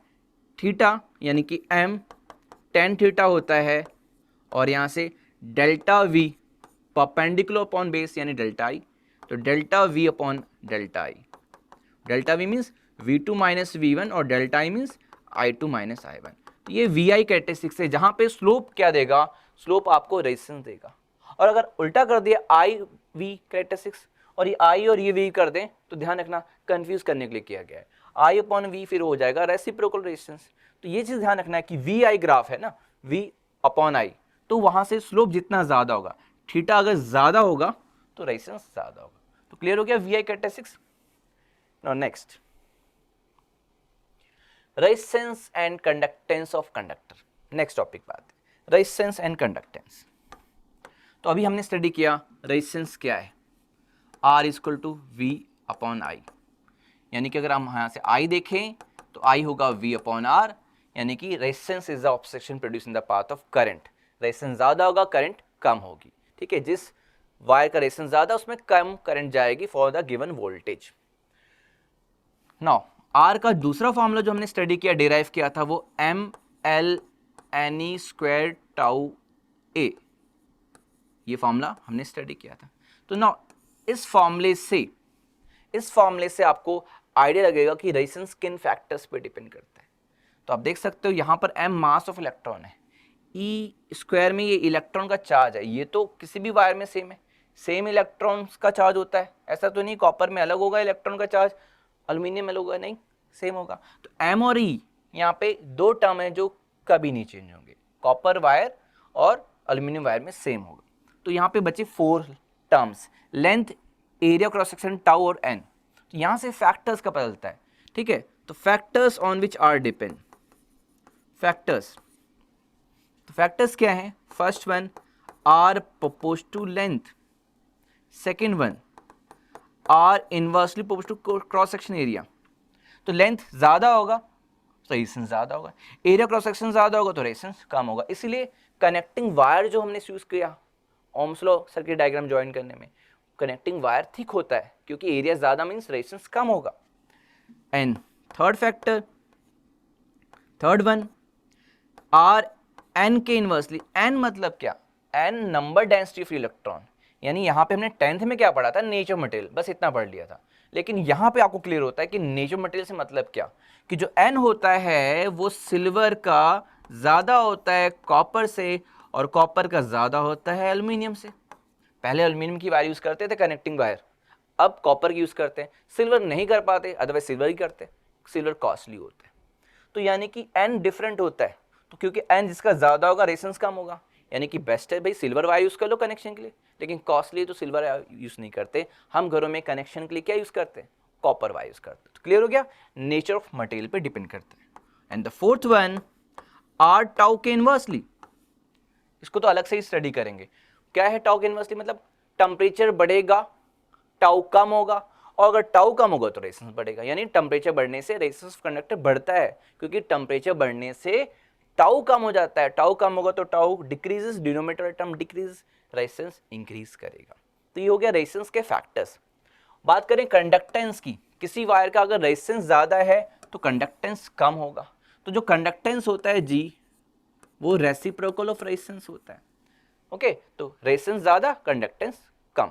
कंडक्टेंस ज्यादा कब होगा, जब रेजिस्टेंस कम होगा। तो reciprocal of resistance is conductance. Resistance की यूनिट ओम, कंडक्टेंस की ओम इनवर्स। क्लियर हो गया। तो ये फॉर्मुलेज आपको यूज करने न्यूमेरिकल्स में भी। Next, electrical resistivity and conductivity. Resistance हमने स्टडी कर लिया, तो रेजिस्टिविटी भी तो हमने स्टडी किया था क्लास 10 में। रेजिस्टिविटी, इलेक्ट्रिकल रेजिस्टिविटी कह रहे हैं। इलेक्ट्रिकल रेजिस्टिविटी को हम यहाँ पर स्पेसिफिक रेजिस्टेंस भी कह सकते हैं। स्पेसिफिक रेजिस्टेंस, तो स्पेसिफिक रेजिस्टेंस मींस यहाँ रेजिस्टेंस की डेफिनेशन से है कुछ मिलता जुलता डेफिनेशन है, थोड़ा सा स्पेसिफिक कर रहे हैं यहाँ पर। क्या कि जैसा कि हमने फॉर्मूला पढ़ा था, R is equal to M L upon N square tau A. जरा इसको थोड़ा सा प्रॉपर अरेंज कर दूं तो आपने 10th में जो फॉर्मूला पढ़ा था उससे रिलेट करने वाले हैं। एम एन स्क्वायर टाउ को थोड़ा अलग कर दिया एल बाई ए से, और जरा इसको ध्यान से देखो, 10th क्लास में आपने फॉर्मूला पढ़ा है रो एल बाई ए, याद आ गया। तो R is propose to L, R inverse propose to A, and proportion sign हटता तो रो आ जाता था। लेकिन यहाँ जरूरत ही नहीं है, तो हमने ये फॉर्मूला डेराइव कर लिया है। एल बाई ए को जरा सेपरेट करके लिख दिया यहाँ पर, ब्रैकेट में जो बचा वो रो है, कंपेयर कर लो तो रो आपको मिल जाएगा M upon N square tau. तो यानी रो का भी एक्सप्रेशन आ गया, ये भी इंपॉर्टेंट है क्लास 12 के अकॉर्डिंग। तो एक्सप्रेशन ऑफ रो, और डेफिनेशन के लिए तो ये फॉर्मूला सही है, rho is equal to R A by L, R A by L. ये तो फॉर्मूला है, लेकिन ये फॉर्मूला डेफिनेशन के लिए और ये फॉर्मूला फैक्टर्स के लिए। तो यहां से डेफिनेशन क्या होगी, for the unit area of cross section, for the unit length, rho equal to R हो जाएगा, रो इक्वल टू आर हो जाएगा। तो यहीं से डेफिनेशन हो गई बहुत ही सिंपल। जो डेफिनेशन रेजिस्टेंस की है उसमें थोड़ा सा चेंज। क्या है रेजिस्टेंस की definition, obstruction produce in the path of current by the conductor और वायर। स्पेसिफिक क्या करने वाले हैं, वायर और कंडक्टर के आगे क्या ऐड करेंगे, of unit length and unit area cross section. तो हो गई डेफिनेशन। जो रेजिस्टेंस की डेफिनेशन तो उसमें थोड़ा ऐड कर दिया, obstruction produce in the path of current by the conductor और wire of unit length and unit area cross section is specific resistance और रेजिस्टिविटी। एंड फैक्टर्स किन पे डिपेंड करता है, फैक्टर्स आप देख सकते हो, एम और ई तो कांस्टेंट है, बचा ये एन और टाउ। तो रेजिस्टेंस के 4 फैक्टर में से 2 फैक्टर हटा दिए, नीचे के 2 फैक्टर बच गए, यानी रो इनवर्स टू एन, रो इनवर्स टू टाउ। और आपको तो ये पता है कि इन फैक्टर से कैसे चेंज होगा, nature of material N, silver का एन ज्यादा है तो रेजिस्टिविटी कम होगी, कॉपर का एन एल्यूमिनियम से ज्यादा है तो कॉपर की रेजिस्टिविटी एल्यूमिनियम से कम होगी, और टेम्परेचर पे डिपेंड कर रहा है। तो यानी रो के फैक्टर क्या है, nature material and temperature. Temperature बढ़ेगा तो टाउ कम होगा, टाउ कम होगा तो रेजिस्टिविटी बढ़ेगी। तो ये फैक्टर्स हो गए, तो क्लियर होगी रेजिस्टिविटी। लेकिन बात करें कंडक्टिविटी की, तो कंडक्टिविटी जैसा कि कंडक्टेंस रेसिप्रोकल रेजिस्टेंस होता है, वैसे कंडक्टिविटी ये सिग्मा रेसिप्रोकल ऑफ रेजिस्टिविटी हो, ठीक है। और यूनिट क्या होती है रेजिस्टिविटी की, यस आप यहां से देख सकते हो, ओम मीटर स्क्वायर पर मीटर, तो ओम मीटर होती है, ओम मीटर ये ऐसा यूनिट होती है रो की। तो रेसिप्रोकल यानी इसका इन्वर्स कर दो, यानी ओम इन्वर्स, यानी ये हो गया ओम का इन्वर्स और पर मीटर। तो इस तरीके से कंडक्टिविटी और रेजिस्टिविटी को रिलेट कर लिया, और हमारा ये टॉपिक यहाँ पे कंप्लीट हो रहा है। नेक्स्ट टॉपिक पे चलते हैं। Temperature dependence of resistance, resistance temperature पे डिपेंड कर रहा है, अभी तो पढ़ा था हमने, उतना नहीं पढ़ना भी, न्यूमेरिकल्स भी है एनसीईआरटी में, ठीक है, आपको न्यूमेरिकल्स मिल जाएंगे कुछ बुक में भी, एनसीईआरटी में भी। तो न्यूमेरिकल्स कैसे करें, यानी कुछ फॉर्मूला आने वाला है यहाँ पर, तो यस फॉर्मूला, तो ये एट टेम्परेचर मान लेते हैं T1 रेजिस्टेंस R1 है, and at temperature T2 resistance R2 हो गया। तो टेम्परेचर चेंज किया, 25 डिग्री सेल्सियस पे कुछ R1 रेजिस्टेंस है, 45 डिग्री सेल्सियस पे कुछ R2 हो गया। तो T1 टेम्परेचर पे R1 रेजिस्टेंस है, T2 टेम्परेचर पे R2 है। देन जो चेंज इन टेम्परेचर है डेल्टा R, वो क्या होगा, R2 माइनस R1, तो ये चेंज आया। और टेम्परेचर में चेंज कितना हुआ, delta T, that is T2 minus T1। तो ये देखा गया कि जो चेंज इन रेजिस्टेंस है वो किस पर डिपेंड कर रहा है, change in resistance is proportional to, yes, change in temperature, plus ये इनिशियली क्या रेजिस्टेंस दिया था R1, अगर R0 लिया है T0 पे तो R0 ले लेंगे। तो yes, delta R propose to R1 delta T, proportionality sign हटा, इक्वल टू अल्फा हो गया, अल्फा इज कांस्टेंट प्रोपोर्शनलिटी, और यहाँ पे क्या कहते हैं इसको, टेम्परेचर कोएफिशिएंट ऑफ रेजिस्टेंस, तो अल्फा R1 डेल्टा T, या कहीं R0 ले लेते हैं कि अगर T0 है तो R0 ले लिया, ठीक है। तो नाउ डेल्ट, ये फॉर्मूला आपको मिल चुका है, और यहाँ से अगर अल्फा कहें तो डेल्टा R अपॉन R1 या R0, जो कि इनिशियली गिवन है T1 टेम्परेचर पे रेजिस्टेंस, डेल्टा T, इससे आप अल्फा फाइंड कर सकते हैं, टेम्परेचर कोएफिशिएंट ऑफ रेजिस्टेंस या रेजिस्टिविटी फाइंड कर सकते हैं, जिसकी यूनिट होगी क्या, पर डिग्री सेल्सियस या पर केल्विन। और यहाँ पे अगर डेल्टा R की वैल्यू पुट करें तो आपको मिलेगा R2 minus R1 alpha R1 delta T, and R2 यहाँ से इक्वेट करेंगे तो R1 माइनस वहाँ जाके प्लस हो जाएगा, R2 is equal to R1 plus alpha R1 delta T, and R1 common ले लो आप, तो R1 1 plus alpha delta T। ये फॉर्मूला मिल चुका है जिस पे आप आराम से न्यूमेरिकल सॉल्व कर सकते हैं। तो टेम्परेचर डिपेंडेंस ऑफ रेजिस्टेंस, लेकिन यहाँ से 1 मार्क्स के क्वेश्चन भी आते हैं जो कि अल्फा से रिलेटेड होते हैं। तो अल्फा की वैल्यू पॉजिटिव होती है फॉर द कंडक्टर, तो पॉजिटिव होने का मतलब ये है कि टेम्परेचर बढ़ेगा, यस, टेम्परेचर इंक्रीज होगा तो रेजिस्टेंस इंक्रीज होगा कंडक्टर के लिए। अल्फा की वैल्यू नेगेटिव होती है सेमीकंडक्टर के लिए, ये कंडक्टर के लिए है, this is for the conductor, now this is for the semiconductor. Negative यानी टेम्परेचर बढ़ेगा तो रेजिस्टेंस कम होगा। And for alloy, very important, इससे 1 मार्क्स क्वेश्चन आता है, एलॉय क्या होता है, एलॉय सुना है, जैसे आप यहाँ पर एलॉय बात करें तो हमें यहाँ पर मतलब है बेसिकली रेजिस्टेंस वायर जो होता है, मैग्नीनियम, टंगस्टन, यूरेका, ये जो एलॉय होते हैं इनमें जैसे क्रोमियम, मैग्नीज, निकल, कॉपर मिक्स करके जैसे बन रहा है, तो ये जो एलॉय होते हैं वो रेजिस्टेंस वायर उसी से ही बनते हैं, रेजिस्टेंस वायर एलॉय है। और जो एलॉय होता है उसका alpha positive and very small होता है, पॉजिटिव एंड वेरी स्मॉल होता है। ऐसा होने से क्या हुआ कि टेम्परेचर बढ़ने का रेजिस्टेंस में चेंज नेग्लिजिबल आता है। तो अगर टेम्परेचर 100 डिग्री सेल्सियस चेंज हो रहा है तब जाके 0.1 या 0.2 चेंज हो रहा है, तो यानी इंक्रीज इन टेम्परेचर का रेजिस्टेंस पे नेग्लिजिबल चेंज आता है। इसीलिए जो एलॉय है वो as a resistance wire use करते हैं, बिकॉज हम एक्सपेरिमेंट कर रहे हो और टेम्परेचर 25 से 30 हो गया और रेजिस्टेंस चेंज हो गया, तो इतना ज़्यादा चेंज नहीं आता, क्योंकि एलॉय में टेम्परेचर के साथ रेजिस्टेंस में चेंज क्यों कम आता है, कि बहुत कम, नेग्लिजिबल, जीरो क्यों कह देते हैं, तो क्योंकि एलॉय का जो अल्फा होता है वो पॉजिटिव में वेरी स्मॉल होता है, यानी बहुत कम चेंज आएगा। तो क्लियर हो गया। Yes, next topic electrical energy and power. तो क्लास 10th में भी ये कंसेप्ट था, इलेक्ट्रिकल एनर्जी एंड पावर का कंसेप्ट तो आपने 9th क्लास में भी स्टडी किया है और वहाँ पे भी कुछ न्यूमेरिकल किए होंगे। आज हमें यहाँ पे 12th के अकॉर्डिंग, ज़्यादा बेसिकली इसमें बहुत डिटेल में नहीं है, लेकिन 12th के अकॉर्डिंग हमें स्टडी करना है। And electrical energy and power में पहले तो आपको बता दें, इलेक्ट्रिकल एनर्जी में क्लास 10 में हमने joule law of heating effect study किया था, और फॉर्मूला क्या स्टडी किया था आपने, तो आपको रिवाइज करा दें पहले, कि कोई रेजिस्टेंस वायर है, इस तरीके से ये सिंबल है रेजिस्टेंस का, एंड इस रेजिस्टेंस वायर के अक्रॉस हम क्या करने वाले, यस, बैटरी या सेल कनेक्ट करने वाले, और ये हमने सेल कनेक्ट कर दिया, प्लस एंड माइनस, और जैसे ही कनेक्ट किया तो क्या हुआ, इस वायर में करंट फ्लो हुई, प्लस से माइनस की तरफ डायरेक्टेड ये करंट हुई फ्लो इस रेजिस्टेंस R के थ्रू, जब हमने V पोटेंशियल डिफरेंस या वोल्टेज अप्लाई किया across this resistance R।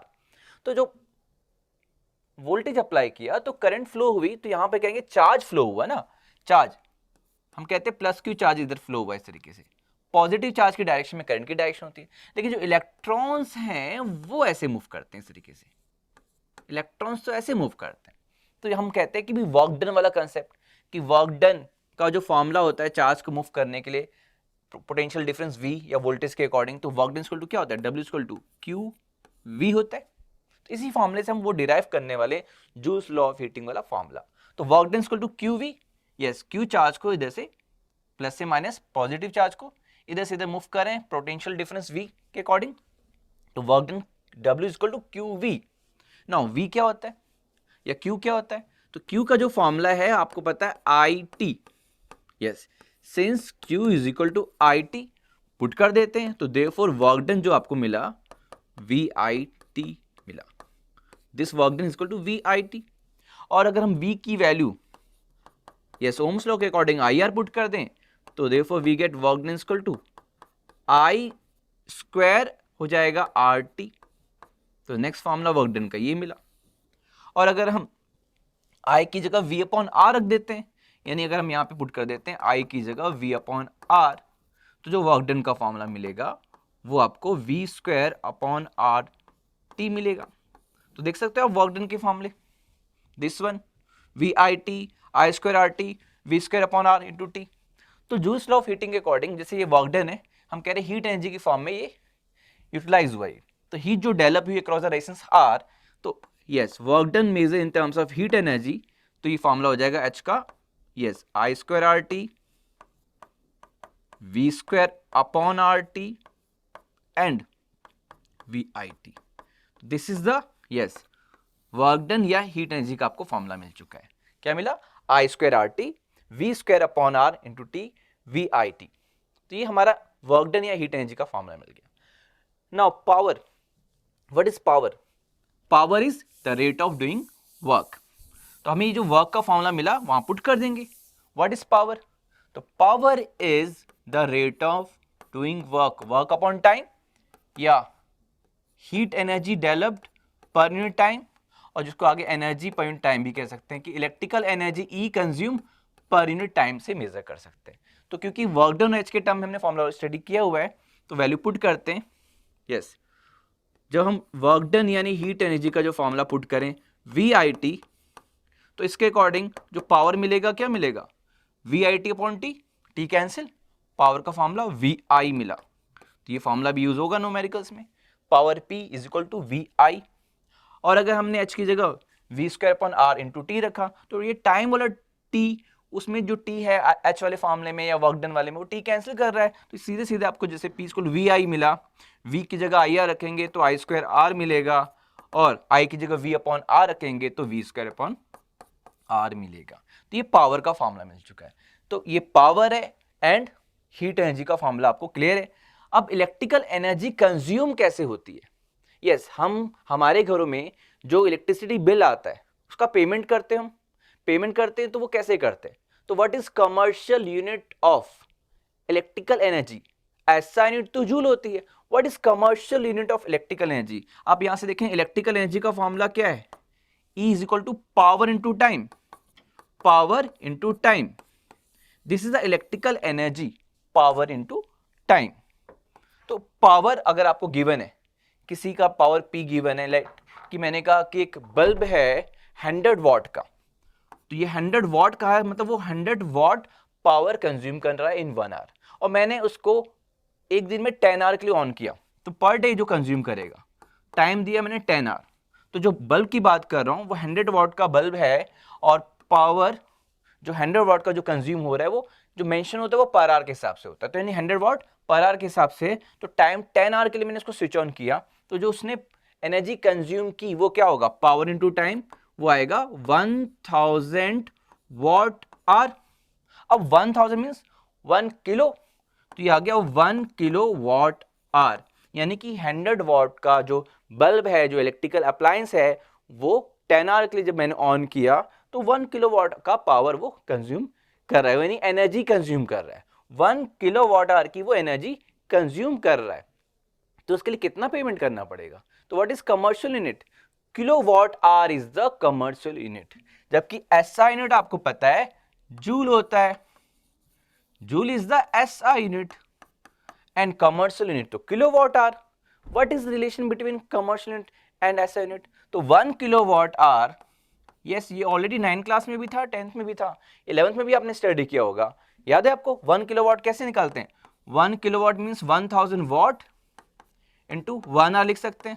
What यानी जूल पर सेकेंड, और आर को भी सेकेंड में चेंज करना पड़ेगा, तो 1000 इंटू 3600, ये आपका 36000, ये 50 आपको मिल जाएंगे, यानी कि 3.6 10 की पावर 6 लिख सकते हैं, ये प्रॉपर फॉर्म में लिखेंगे तो 3.6 10 की पावर 6 जूल 1 किलोवाट आवर की वैल्यू। क्लियर है? तो यानी कि 1 किलोवाट आवर के अकॉर्डिंग हम जैसे पेमेंट कहें कि इस समय प्राइस क्या है, 6 रुपीज देना है आपको, तो यानी 1 किलोवाट आपने कंज्यूम किया तो 6 रुपीज आपको बिल पे करना पड़ेगा, यानी पर डे 100 वॉट बल्ब का 10 आवर के लिए जो ऑन किया तो हमें 6 रुपीज देना पड़ेगा। मंथ का कितना हो जाएगा बल्ब का? तो आप 30 डेज से मल्टीप्लाई कर देंगे। तो इस तरीके से एनर्जी और पावर वाला कंसेप्ट आपको क्लियर हो गया। लेकिन बड़े अच्छे क्वेश्चंस बनते हैं। अगर मैं आपसे पूछूं 100 वॉट बल्ब और 60 वॉट बल्ब आपको मार्केट में से लेके आए, तो उसमें वोल्टेज रेटिंग सेम होता है, तो किसका रेजिस्टेंस ज्यादा, किसका रेजिस्टेंस कम? जरा इस कंसेप्ट को समझते हैं। तो जो आप बल्ब मार्केट से लेके आते हैं उसमें 100 वॉट बल्ब एंड 60 वॉट का जो बल्ब है उसमें से किसका रेजिस्टेंस ज्यादा होगा? तो जो बल्ब है हमारा, ठीक है, 100 वॉट डैश 220 वोल्ट ऐसे करके लिखा होता है, यानी आपसे कह रहा है कि अगर मुझे 220 वोल्ट दोगे, 220 वोल्ट मुझे आप वोल्टेज प्रोवाइड करोगे मेरे क्रॉस, तो मैं 100 वॉट कंज्यूम करूंगा। समझ रहे हो? 220 वोल्ट आप देंगे तो 100 वॉट कंज्यूम होगा। अगर आधा हाफ वोल्टेज मिला तो क्या इतना कंज्यूम होगा? नहीं, 220 वोल्ट में 100 वॉट कंज्यूम हो रहा है तो 100 वोल्ट में कितना कंज्यूम होगा? कैसे समझेंगे कि कितना कंज्यूम होगा? 100 वॉट नहीं, इतना नहीं कंज्यूम होगा। तो कैसे कैलकुलेट करेंगे? तो आपको फॉर्मूला बता दें। जो बल्ब है वो तो मार्केट से बना बनाया आ गया, तो बल्ब तो आप नहीं चेंज करें, हाँ वोल्टेज चेंज हो रहा है, तो वोल्टेज चेंज होने से पावर चेंज हो रहा है, तो वो गिवन बल्ब के लिए जो रेजिस्टेंस होता है वो गिवन होता है। तो what is resistance? R find कर लेते हैं बल्ब का। तो आर कैसे आएगा? पावर P, वोल्टेज V, और आर में क्या रिलेशन? P is equal to V square upon R, और यहां से देख सकते हो R is equal to V square upon P। तो इस तरीके से आप रेजिस्टेंस बल्ब का मेजर कर सकते हैं। तो रेजिस्टेंस गिवन होता है, अगर आपने वोल्टेज चेंज किया तो पावर चेंज हो जाएगी फॉर द गिवन रेजिस्टेंस, और आप देख सकते हैं जिसकी पावर ज्यादा उसका रेजिस्टेंस कम, यानी 100 वॉट का बल्ब की पावर ज्यादा एज कम टू 60 वॉट, तो 100 वॉट की पावर ज्यादा तो रेजिस्टेंस कम होगा, और 60 वॉट का पावर कम तो रेजिस्टेंस ज्यादा होगा। इसका मतलब ये क्लियर हो गया कि for the given V 220 volt वहां पे भी लिखा होता है R इनवर्स टू P, यानी पावर जो है 100 वॉट, जाहिर बात है 100 वॉट है तो 100 वॉट तो ज्यादा है मोर देन 60 वॉट, तो दिस इंप्लाइज रेजिस्टेंस किसका ज्यादा होगा? इनवर्सली है तो रेजिस्टेंस 60 वॉट बल्ब का ज्यादा होगा 100 वॉट के बल्ब से, और रेशियो क्या होगी आप फाइंड कर सकते हो। क्लियर है आपको? और यहां से क्लियर है कि अगर आपका for the given bulb R constant है तो V प्रोपोज टू P, यानी कि V1 square upon V2 square equal to P1 upon P2, और इसमें आप पुट कर देंगे कि वोल्टेज अगर 220 से 110 हो गया तो पावर क्या हो जाएगी? आप देख सकते हो स्क्वायर वाला रेशन 1/4 हो जाएगी, यानी 100 वॉट की जगह सिर्फ 25 वॉट का पावर कंज्यूम करेगा अगर वोल्टेज हाफ हो गया तो, क्योंकि यह स्क्वायर वाला टर्म है। तो क्लियर हो गया इलेक्ट्रिकल एनर्जी एंड पावर का कंसेप्ट। आगे चलते। Now next very important, EMF, electromotive force, potential difference and internal resistance of cell. तो व्हाट इज इलेक्ट्रोमोटिव फोर्स? इसको समझने के लिए मैंने यहाँ पे लेक्लेंची सेल आपको सामने ड्रॉ करके दिखा दी है। क्या है यहाँ पर? ये ट्रांसपेरेंट होता है, अगर लैब में देखें तो ट्रांसपेरेंट आपका ये बीकर है, और प्लास्टिक का है, ग्लास के फॉर्म में भी हो सकता है। ये जो आप देख रहे हैं यहाँ पर ये इलेक्ट्रोलाइटिक सॉल्यूशन है, ठीक है। इलेक्ट्रोलाइटिक सॉल्यूशन ये बना होता है, लेक्लेंची सेल की बात कर रहा हूँ, NH4Cl होता है, अमोनियम क्लोराइड, और ये 2 इलेक्ट्रोड्स होते हैं। एक होता है कार्बन रॉड और दूसरा होता है zinc rod. Carbon rod positive होता है और जिंक रॉड नेगेटिव होता है। और जब मैं इसके अक्रॉस एक ये रेजिस्टेंस आर कनेक्ट कर दूं, ऐसे आर रेजिस्टेंस कनेक्ट कर दूं, तो ये करंट ड्रॉ करेगा। ठीक है, तो अब हम समझते हैं कि इस सेल का इलेक्ट्रोमोटिव फोर्स क्या है, टर्मिनल पोटेंशियल डिफरेंस क्या है और इंटरनल रेजिस्टेंस क्या है। पहले डेफिनेशन समझते हैं और तब हमें ये कंसेप्ट पूरा क्लियर हो जाएगा। तो फर्स्ट आते हैं EMF of cell. What is EMF of cell? क्या होता है? Electromotive force. तो ये आपको डेफिनेशन याद है पोटेंशियल डिफरेंस या वोल्टेज का या पोटेंशियल की definition? What is potential? Amount of work done bringing the unit charge from infinity to that given point. तो उसी से रिलेटेड है ये ईएमएफ। इलेक्ट्रोमोटिव फोर्स क्या है कि मैं वो यूनिट चार्ज को, ओके, यूनिट चार्ज को मैं इस पूरे सर्किट में, ये एक्सटर्नल जो बाहर दिख रहा है, और जो सेल के अंदर होता है वो इंटरनल सर्किट, तो यूनिट चार्ज को इस पूरे सर्किट में मूव कराने में जो वर्क डन करना पड़ता है, that total work done is measure of EMF of cell. So what is electromotive force? It is the amount of work done in bringing the unit charge throughout the complete circuit, means external, this one is a external circuit and cell के अंदर क्या है? internal circuit. तो इस पूरे circuit में move कराने में जो वर्क डन करना पड़ता है that is EMF of cell. किसको? यूनिट चार्ज को। तो ये डेफिनेशन क्लियर। और यूनिट क्या होगी? तो यूनिट चार्ज को मूव कराने में जो वर्क डन होते हैं यानी जूल पर कूलम यानी वोल्ट, इसको डिनोट हम इस तरीके से कर सकते हैं। भाई गिने चुने सिंबल है, कैपिटल यूज करेंगे ई तो इलेक्ट्रिक फील्ड इंटेंसिटी से काफी कंफ्यूज होगे। तो this is the symbol of EMF।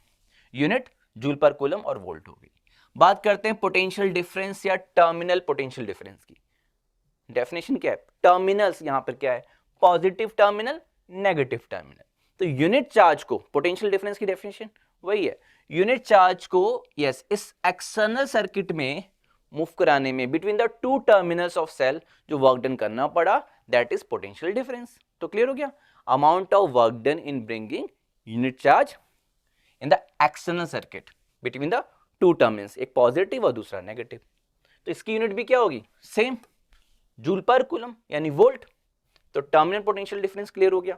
अच्छा, हम जानते हैं ओम्स लॉ के अकॉर्डिंग भाई करंट आई है फ्लो, तो ये जो टर्मिनल पोटेंशियल डिफरेंस है हमारा V इक्वल टू IR, यानी समझ ये आ गया कि यूनिट चार्ज को मूव कराने में एक्सटर्नल सर्किट में जिसका रेजिस्टेंस R है और जो करंट I फ्लो हो रही है वो क्या है? V equal to IR। तो ये एक्सटर्नल सर्किट में यूनिट चार्ज को मूव कराने में वर्क डन हो गया। ओके, तो इंटरनल में क्या होगा? तो इंटरनल में क्या होगा उसके लिए हमें ये इंटरनल रेजिस्टेंस समझना पड़ेगा। सेल के अंदर का रेजिस्टेंस, R के बारे में तो आपको आइडिया लग चुका है। हम बात करेंगे इंटरनल रेजिस्टेंस ऑफ सेल और इसको स्मॉल r से डिनोट करते हैं, स्मॉल r से इंटरनल रेजिस्टेंस को। तो डेफिनेशन क्या है इंटरनल रेजिस्टेंस की? जो रेजिस्टेंस की डेफिनेशन उससे मिलता जुलता। What is resistance? Obstruction produce in the path of current by the conductor. लेकिन यहां पे क्या है? सेल है ना, तो यस डेफिनेशन फिर क्या हो जाएगी? Obstruction produce in the path of current by the yes electrodes and electrolytic solution of cell. Electrodes and electrolytic solution of the cell, वो जो रुकावट पैदा कर रहे हैं in the path of current, that is internal resistance. Clear हो गया internal resistance definition? और यूनिट क्या होगी? ओम। जो रेजिस्टेंस कैपिटल आर की यूनिट है वो इसकी भी यूनिट है।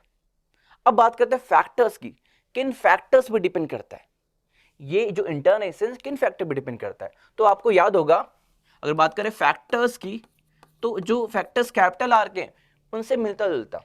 फर्स्ट, जैसे कैपिटल आर डिपेंड करता है लेंथ ऑफ कंडक्टर वायर पे, ये डिपेंड करता है internal resistance small R depend करता है D, separation between the electrodes, plus minus जो इलेक्ट्रोड्स हैं उनके बीच का distance. And second, capital R depend करता है area of cross section of the wire, तो ये डिपेंड करता है inversely to the area of electrodes immerse in the solution. कितना इमर्स है? जितना ज्यादा एरिया इमर्स है, यस एरिया ज्यादा इमर्स होगा तो रेजिस्टेंस कम होगा, इंटरनल रेजिस्टेंस कम होगा। Third one, nature of material पे डिपेंड करता है कैपिटल आर, तो यहां क्या होगा? Nature of electrodes and electrolytic solution. Nature of electrodes and electrolytic solution. And the fourth one किस पे डिपेंड करेगा?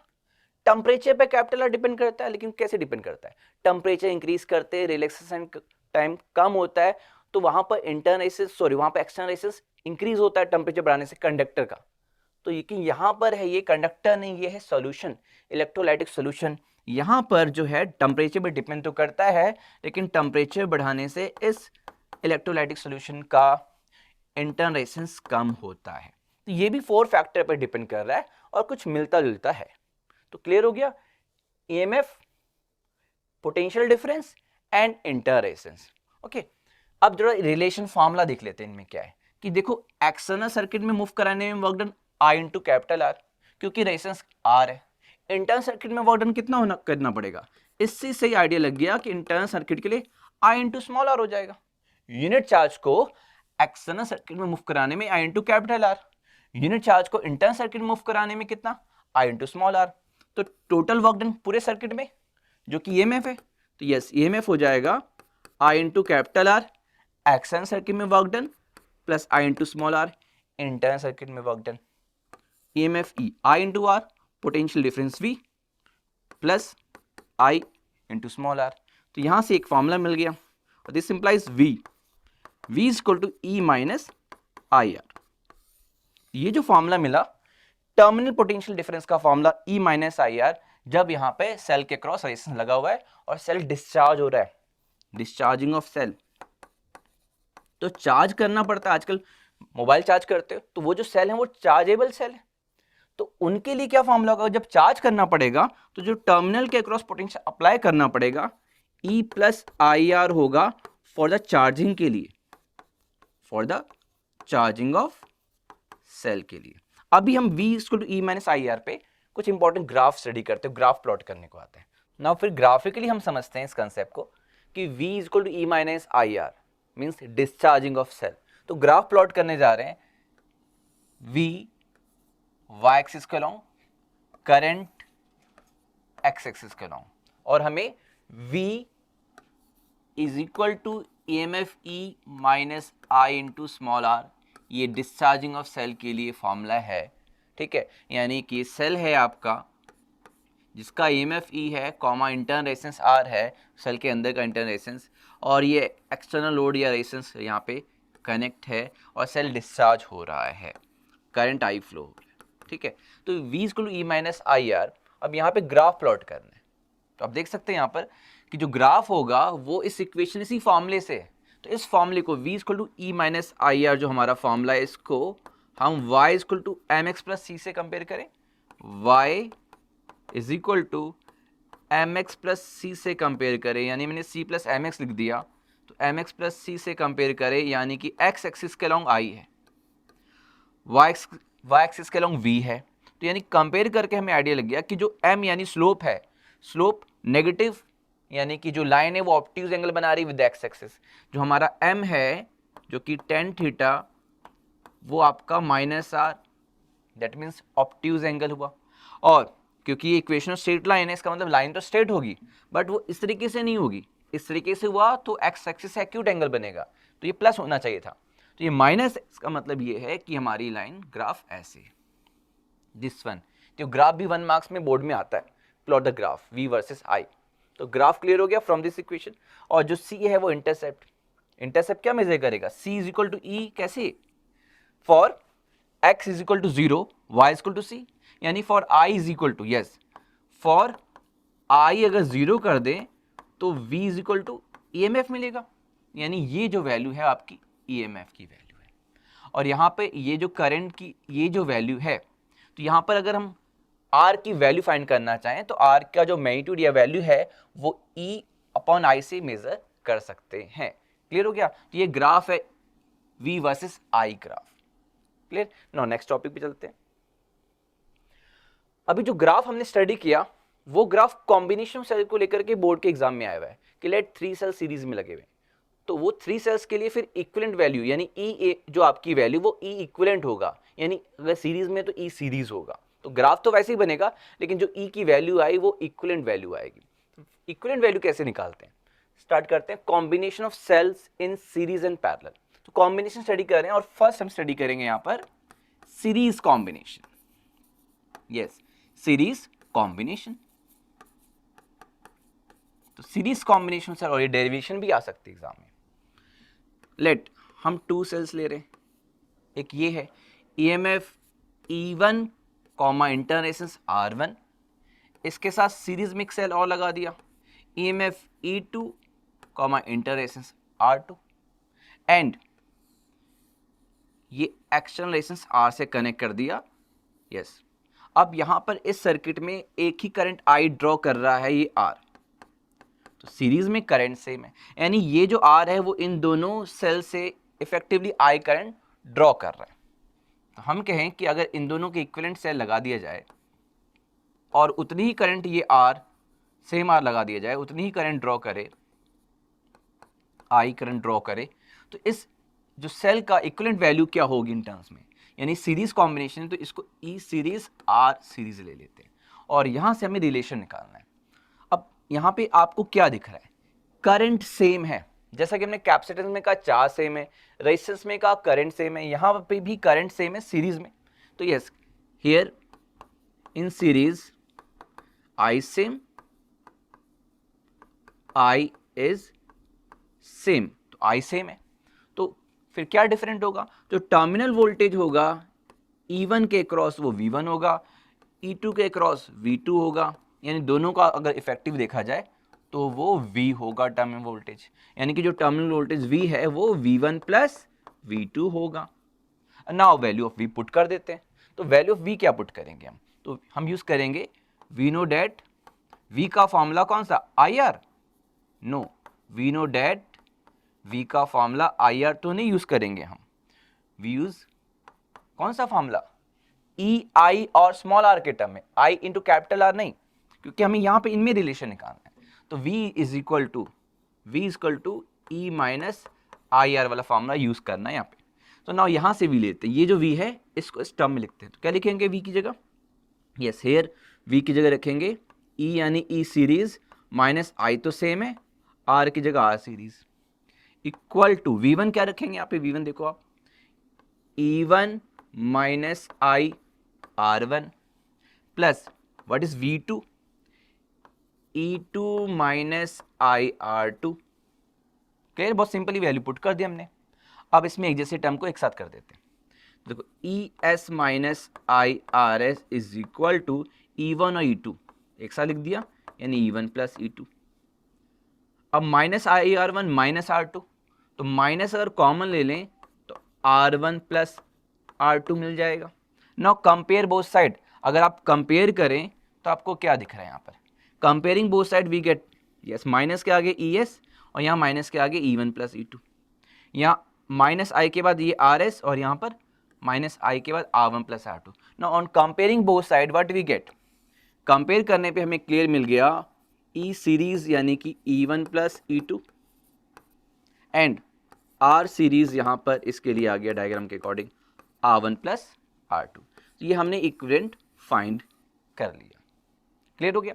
तो यानी इस तरीके से ये इधर प्लस है माइनस, इसका इधर प्लस है माइनस, तो यानी ये EMF ऐड हो गया। लेकिन अगर अपोजिट लगे, मैं आपको एग्जांपल दे दूं, इस तरीके से सेल कनेक्ट हैं इस तरीके से, तो जो इक्विवेलेंट आएगा, लेट कि आपका 2 वोल्ट 1 ओम है और ये आपका 4 वोल्ट 1 ओम है, तो इक्विवेलेंट जो वैल्यू आएगी वो क्या आएगी, यस ये प्लस इस साइड, तो करंट इसके से इधर, करंट इसके से इधर, दोनों के से ऐड होने वाले, यानी जो यहाँ पर इक्विवेलेंट आएगा 2 प्लस 4 6 वोल्ट आएगा, 2 प्लस 4, और रेजिस्टेंस 1 प्लस 1 2 ओम आएगा। लेकिन अगर ये उल्टा लगा दिया जाए इस तरीके से, ये माइनस ये प्लस और ये प्लस और ये माइनस, और सेम इसको रिवर्स कर दिया, 2 वोल्ट को रिवर्स कर दिया, तो यहाँ पर क्या आएगा इक्विवेलेंट, बड़े के अकॉर्डिंग 4 वोल्ट वाला टर्म बड़ा है, इसके अकॉर्डिंग टर्मिनल दिखा देते हैं इक्विवेलेंट का, तो ये 4 है और ये 2 वोल्ट को उल्टा कर दिया, यानी अब यहाँ माइनस हो जाएगा, 4 माइनस 2 हो जाएगा, 4 माइनस 2 2 वोल्ट, एंड रेजिस्टेंस नहीं माइनस होता, रेजिस्टेंस R1 प्लस R2 रहेगा, 1 प्लस 1 यस 2 ओम ही रहेगा, तो वोल्टेज 2 वोल्ट है और रेजिस्टेंस 2 ओम आ जाएगा। तो इस तरीके से इसको अप्लाई करना है न्यूमेरिकल्स में, क्लियर। तो now the next combination parallel combination. तो नाउ पैरेलल कॉम्बिनेशन में क्या होता है, पैरेलल कॉम्बिनेशन में यहाँ जैसे इसका अपोजिट हो जाएगा, जैसा कि अभी आपने देखा कि सीरीज में करंट सेम है और voltage V equal to V1 plus V2, then parallel में क्या होगा, V सेम रहेगा, करंट जो है वो डिवाइड हो जाएगी टू पार्ट्स में, अगर टू हमने सेल लिए हैं तो। Now parallel combination, second one parallel combination,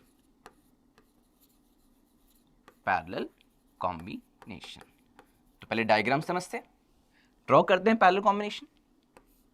now this one, एक सेल पैरेलल में कनेक्ट किया इस तरीके से, तो पैरेलल में कनेक्ट करने पे ये जो पॉइंट है आप देख सकते हो, इसका भी ये प्लस साइड वाला दोनों का एक एंड कॉमन है, इधर माइनस वाला कॉमन।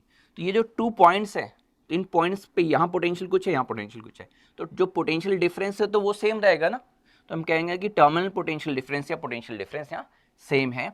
ये सेल आपका E1 EMF, R1 इंटररेसेंस, E2 EMF इंटररेसेंस R2 connect किया, यस रेजिस्टेंस R से, एक्सटर्नल सोर्स से, एक्सटर्नल सर्किट से, जिसका एक्सटर्नल लोड रेजिस्टेंस R है।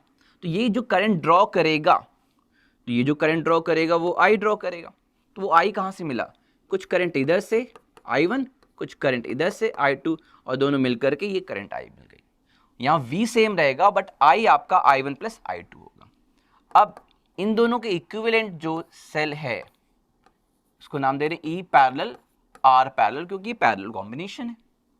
उतनी ही करंट ये R ड्रॉ करे जो कि इस कॉम्बिनेशन से ड्रॉ कर रहा है, यानी करंट I ड्रॉ कर रहा है। तो यहां पर V सेम रहेगा, हेयर ये जो V इधर है टर्मिनल वोल्टेज, वो आपका V इधर रहेगा सेम इन पॉइंट्स के बीच में। तो here V is same, terminal voltage या potential difference same, and current आपका I जो है वो कहां से मिला, I1 plus I2, I1 plus I2। Now value of I in terms of E, V and R put करना है, और फॉर्मूला क्या I का, yes I is equal to आपको मिल जाएगा E minus V upon small r, clear. Now value put करते हैं, I की वैल्यू इधर से, I1 की वैल्यू इधर से और I2 की वैल्यू इधर से। तो नाउ पुट करते हैं, I की जगह E, और E क्या है, E पैरेलल, माइनस V तो सेम है, अपॉन R की जगह R parallel is equal to I1, तो I1 में वही E1 ले लेंगे, V सेम है यानी V1 तो लिखने की जरूरत नहीं, V ही है, अपॉन R की जगह R1 plus E2 minus V upon R2, clear हो गया। अब इसमें भी सिंप्लीफाई करना पड़ेगा, तो नाउ सिंप्लीफाई करते हैं, इसको लिख सकते हैं EP upon RP minus V into 1 upon RP, इस तरीके से सिंप्लीफाई कर दिया ना मैंने। तो EP upon RP minus V upon RP is equal to, यहाँ पे देखो E1 अपॉन R1, यहाँ से E1 अपॉन R1 मैं डायरेक्ट लिख रहा हूँ, वहाँ से E2 अपॉन R2 मिल जाएगा, E2 अपॉन R2, और ये माइनस V और R वाला टर्म, तो अगर आप माइनस V कॉमन ले लें तो 1 upon R1 plus 1 upon R2 मिल जाएगा, क्लियर हो गया। तो इसमें अरेंजमेंट कैसा किया, E बाय R और V बाय R के अकॉर्डिंग, तो E by R minus V into 1 by R, तो यहाँ पर E1 E2 वाला टर्म, जो E बाय R वाला टर्म एक साथ, और जो V और R वाला टर्म एक साइड। नाउ कंपेयर अगर आप करें तो कंपेयर क्या कर रहे हैं आप, कंपेयर EMF और टर्मिनल वोल्टेज टर्म, ये वाला टर्म और माइनस V, देखो माइनस V 1 अपॉन RP, ये वाला टर्म इसके कंपेयर करने पे इसके इक्वल हो जाएगा, माइनस V ये वाला टर्म इसके।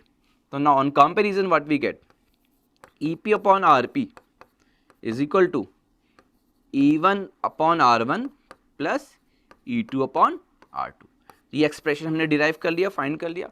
नाउ यहाँ पर minus V 1 upon RP is equal to 1 upon R1 plus 1 upon R2, यानी इंटर्नल रेजिस्टेंस का जो फॉर्मूला सीरीज पैरेलल का वो वही है जो कैपिटल R के लिए था।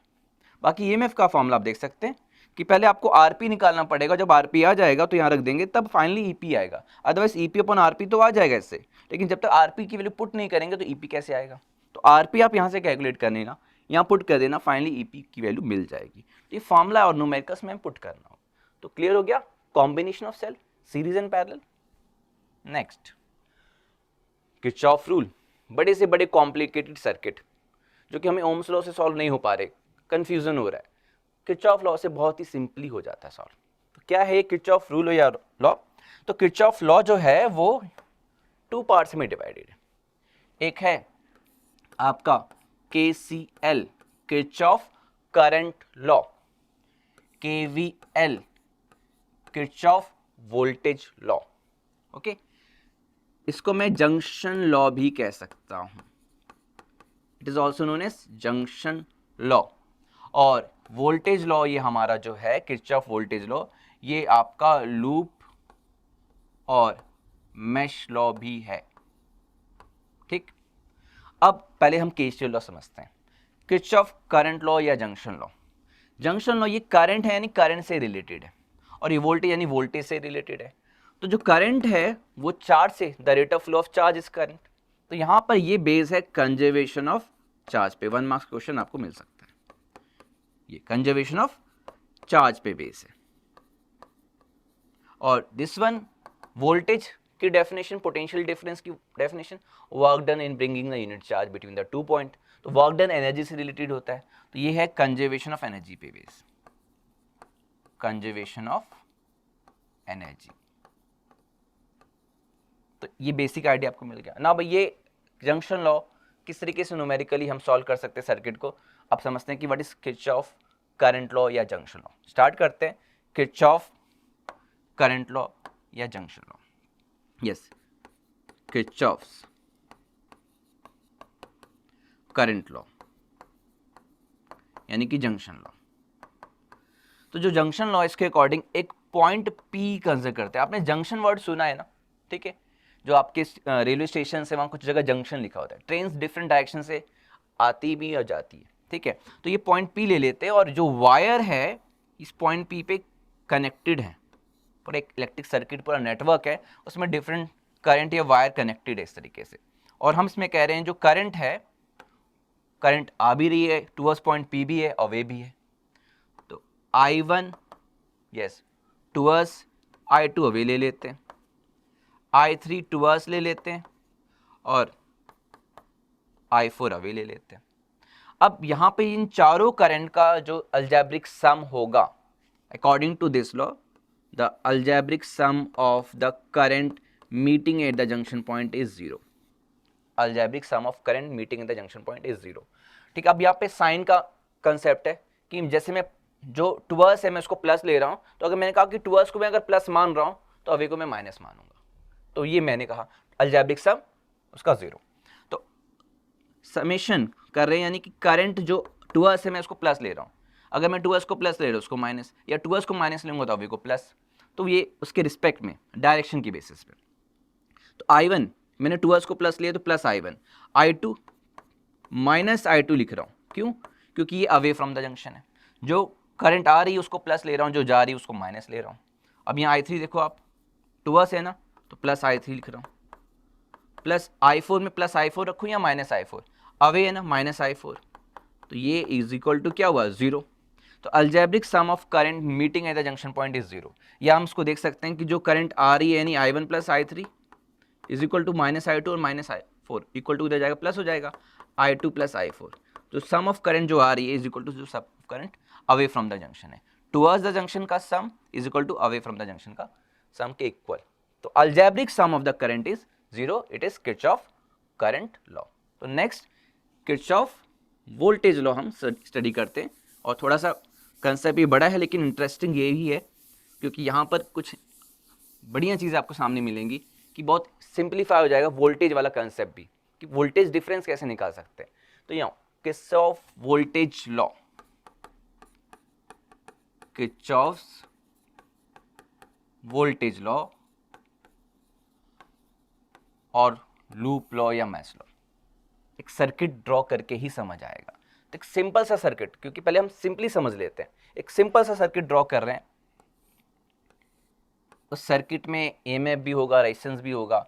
एक सेल है, इसका EMF E1, कॉमा R1 लगाने से बेटर है मैं इसके साथ में बगल में शो कर देता हूँ कि R1 उसका इंटर रेजिस्टेंस है, क्योंकि होता क्या है कि कॉमा R1 लगाने के पे होता है कि जनरली हम जब न्यूमेरिकली सॉल्व करते हैं, किरचॉफ लॉ अप्लाई करते हैं, तो R1 कहीं ना कहीं रह जाता है। तो बेटर है कि कॉमा R1 की जगह बगल में R1 लगा दो आप। आगे चलते हैं, ये कनेक्ट हुआ इस एक रेजिस्टेंस कैपिटल R से, लेट ई R1, देन आगे मैं कनेक्ट कर रहा हूँ एक और सेल, EMF E2 ले रहा हूँ और यहाँ पे भी इसके बगल में हम R2 शो कर देते हैं, ठीक है, और एक और रेजिस्टेंस शो कर देते हैं कैपिटल R2। एक सिंपल सा सर्किट, और सिंपली समझना चाहते हैं किरचॉफ वोल्टेज लॉ, ठीक है, क्योंकि हमें फिजिक्स को सिंपल करना है, पहले सिंपली फिजिक्स को समझना है हमको ना। एक क्लोज सर्किट है, उसका नाम दे देते हैं, नेमिंग कर देते हैं इसको ABCD करके, ABCD, ABCD कर देते हैं। अब किरचॉफ वोल्टेज लॉ क्या है, कि क्या कहता है, पहले स्टेटमेंट पढ़ते हैं।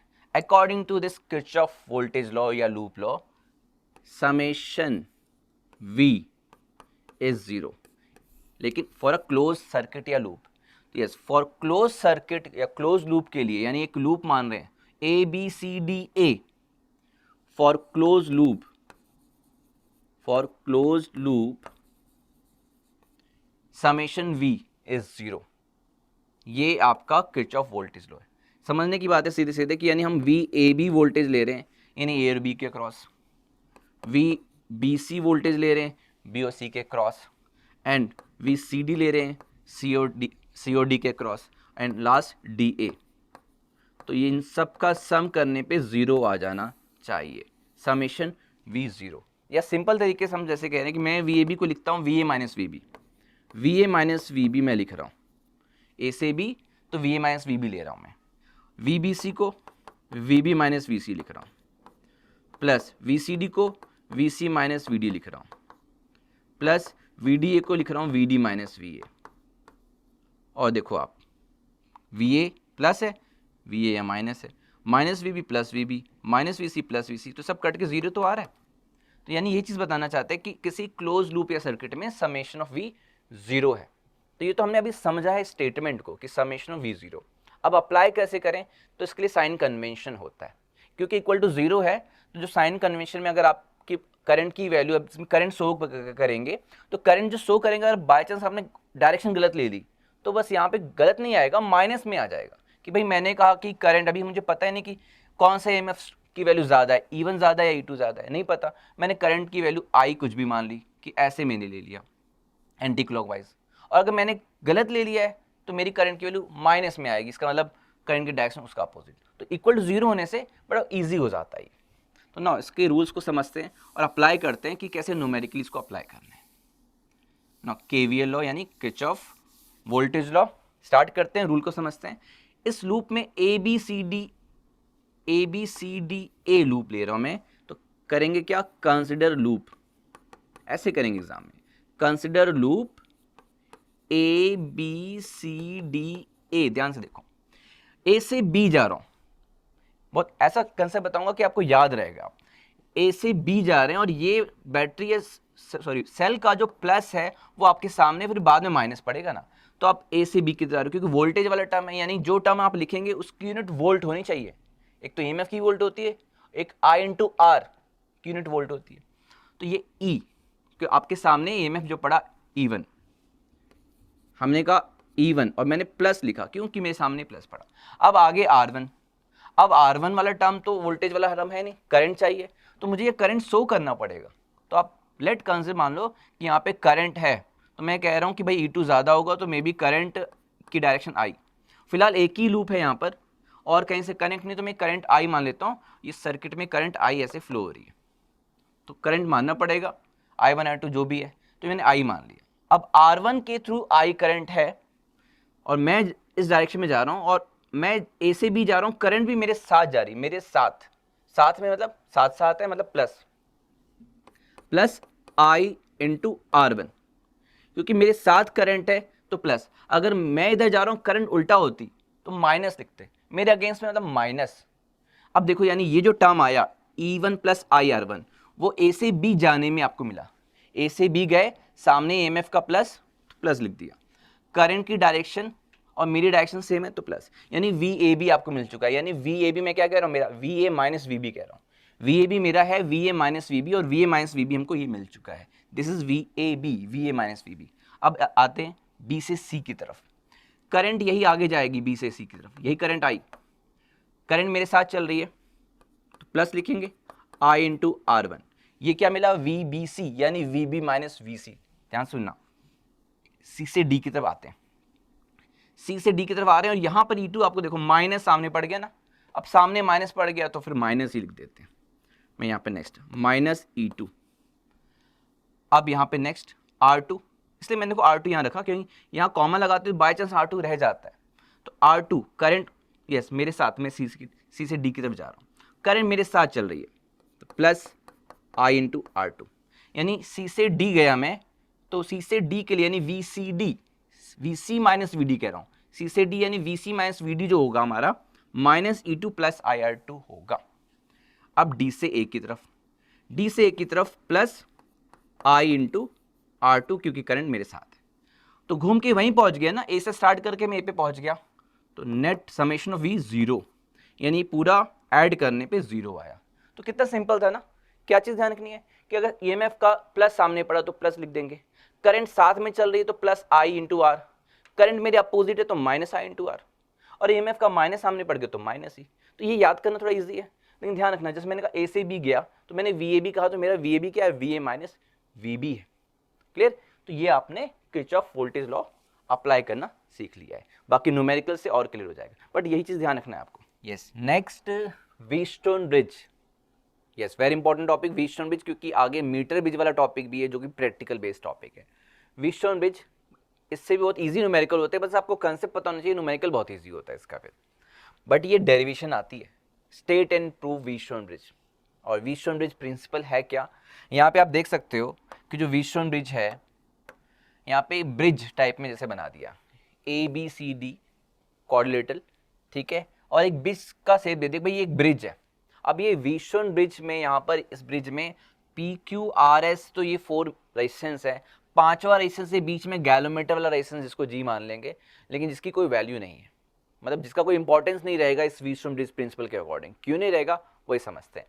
तो यस, ये आपके रेजिस्टेंसेस हैं, इस ब्रिज के फॉर्म में कनेक्ट है, इस सेल या EMF जिसका E है उससे, ठीक है, और ये की लगा दिया और एक रेजिस्टेंस लगा दिया, अगर रिमूव भी कर दें कोई दिक्कत नहीं है। मेन ये वाला पार्ट है, दिस वन ABCD जो आपको क्वाड्रिलेटर आर्म दिख रहा है, यहाँ पर आपका ये जो रेजिस्टेंस है PQRS, ये इंपॉर्टेंट रोल प्ले करेंगे। और क्या कहता है ये आपसे, ये कहता है कि if P upon Q, P upon Q is equal to R upon S, या देख लो आप P upon R is equal to Q upon S। देखो नाम कुछ भी हो सकता है, R1 R2 R3 R4 भी हो सकता है, तो आपको रटना नहीं है, ध्यान रखना है P upon Q equal to R upon S, और जब क्रॉस मल्टीप्लाई करेंगे तो P upon R equal to Q upon S। इस तरीके से अगर ये रेशो है, यानी कि P upon R is equal to Q upon S है, या P upon Q equal to R upon S है, तो क्या होता है कि जो potential at point B and D है वो सेम हो जाता है। जब पोटेंशियल सेम हो जाता है तो करंट इस गैलोमीटर के थ्रू नहीं फ्लो करेगी, क्योंकि पोटेंशियल डिफरेंस 0। तो yes, then no current through galvanometer, no current through G यानी गैलोमीटर, G यानी गैलोमीटर के थ्रू कोई करंट नहीं जाएगी, यानी गैलोमीटर शोस नो डिफ्लेक्शन। और क्यों नहीं डिफ्लेक्शन शो करता, क्योंकि potential at point B and D same हो जाता है, यानी हम कह सकते हैं कि जो VB है वो VD के इक्वल हो जाता है, यानी VBD जो मैं कह रहा हूँ, जो कि VB माइनस VD कहता हूँ, 0 है इस वजह से। तो ये है आपका Wheatstone bridge principle. Now proof करते हैं, और प्रूविंग कैसे करेंगे, जो इससे प्रीवियस टॉपिक था हमारा किरचॉफ लॉ से। यस, स्टार्ट करते हैं प्रूविंग।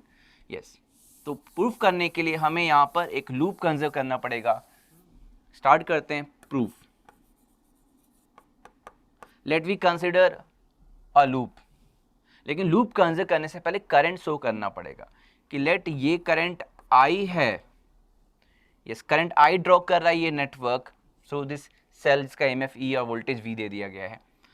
करंट P में A से B R में ये मान लेता हूँ कि लेट ये करंट I1 है, ये करंट I1 है, then what is the current through this R, इस R के थ्रू करंट क्या होगी रिमेनिंग, यानी I का अगर इधर I1 गया तो रिमेनिंग क्या बचा, I minus I1, I minus I1 is current through R।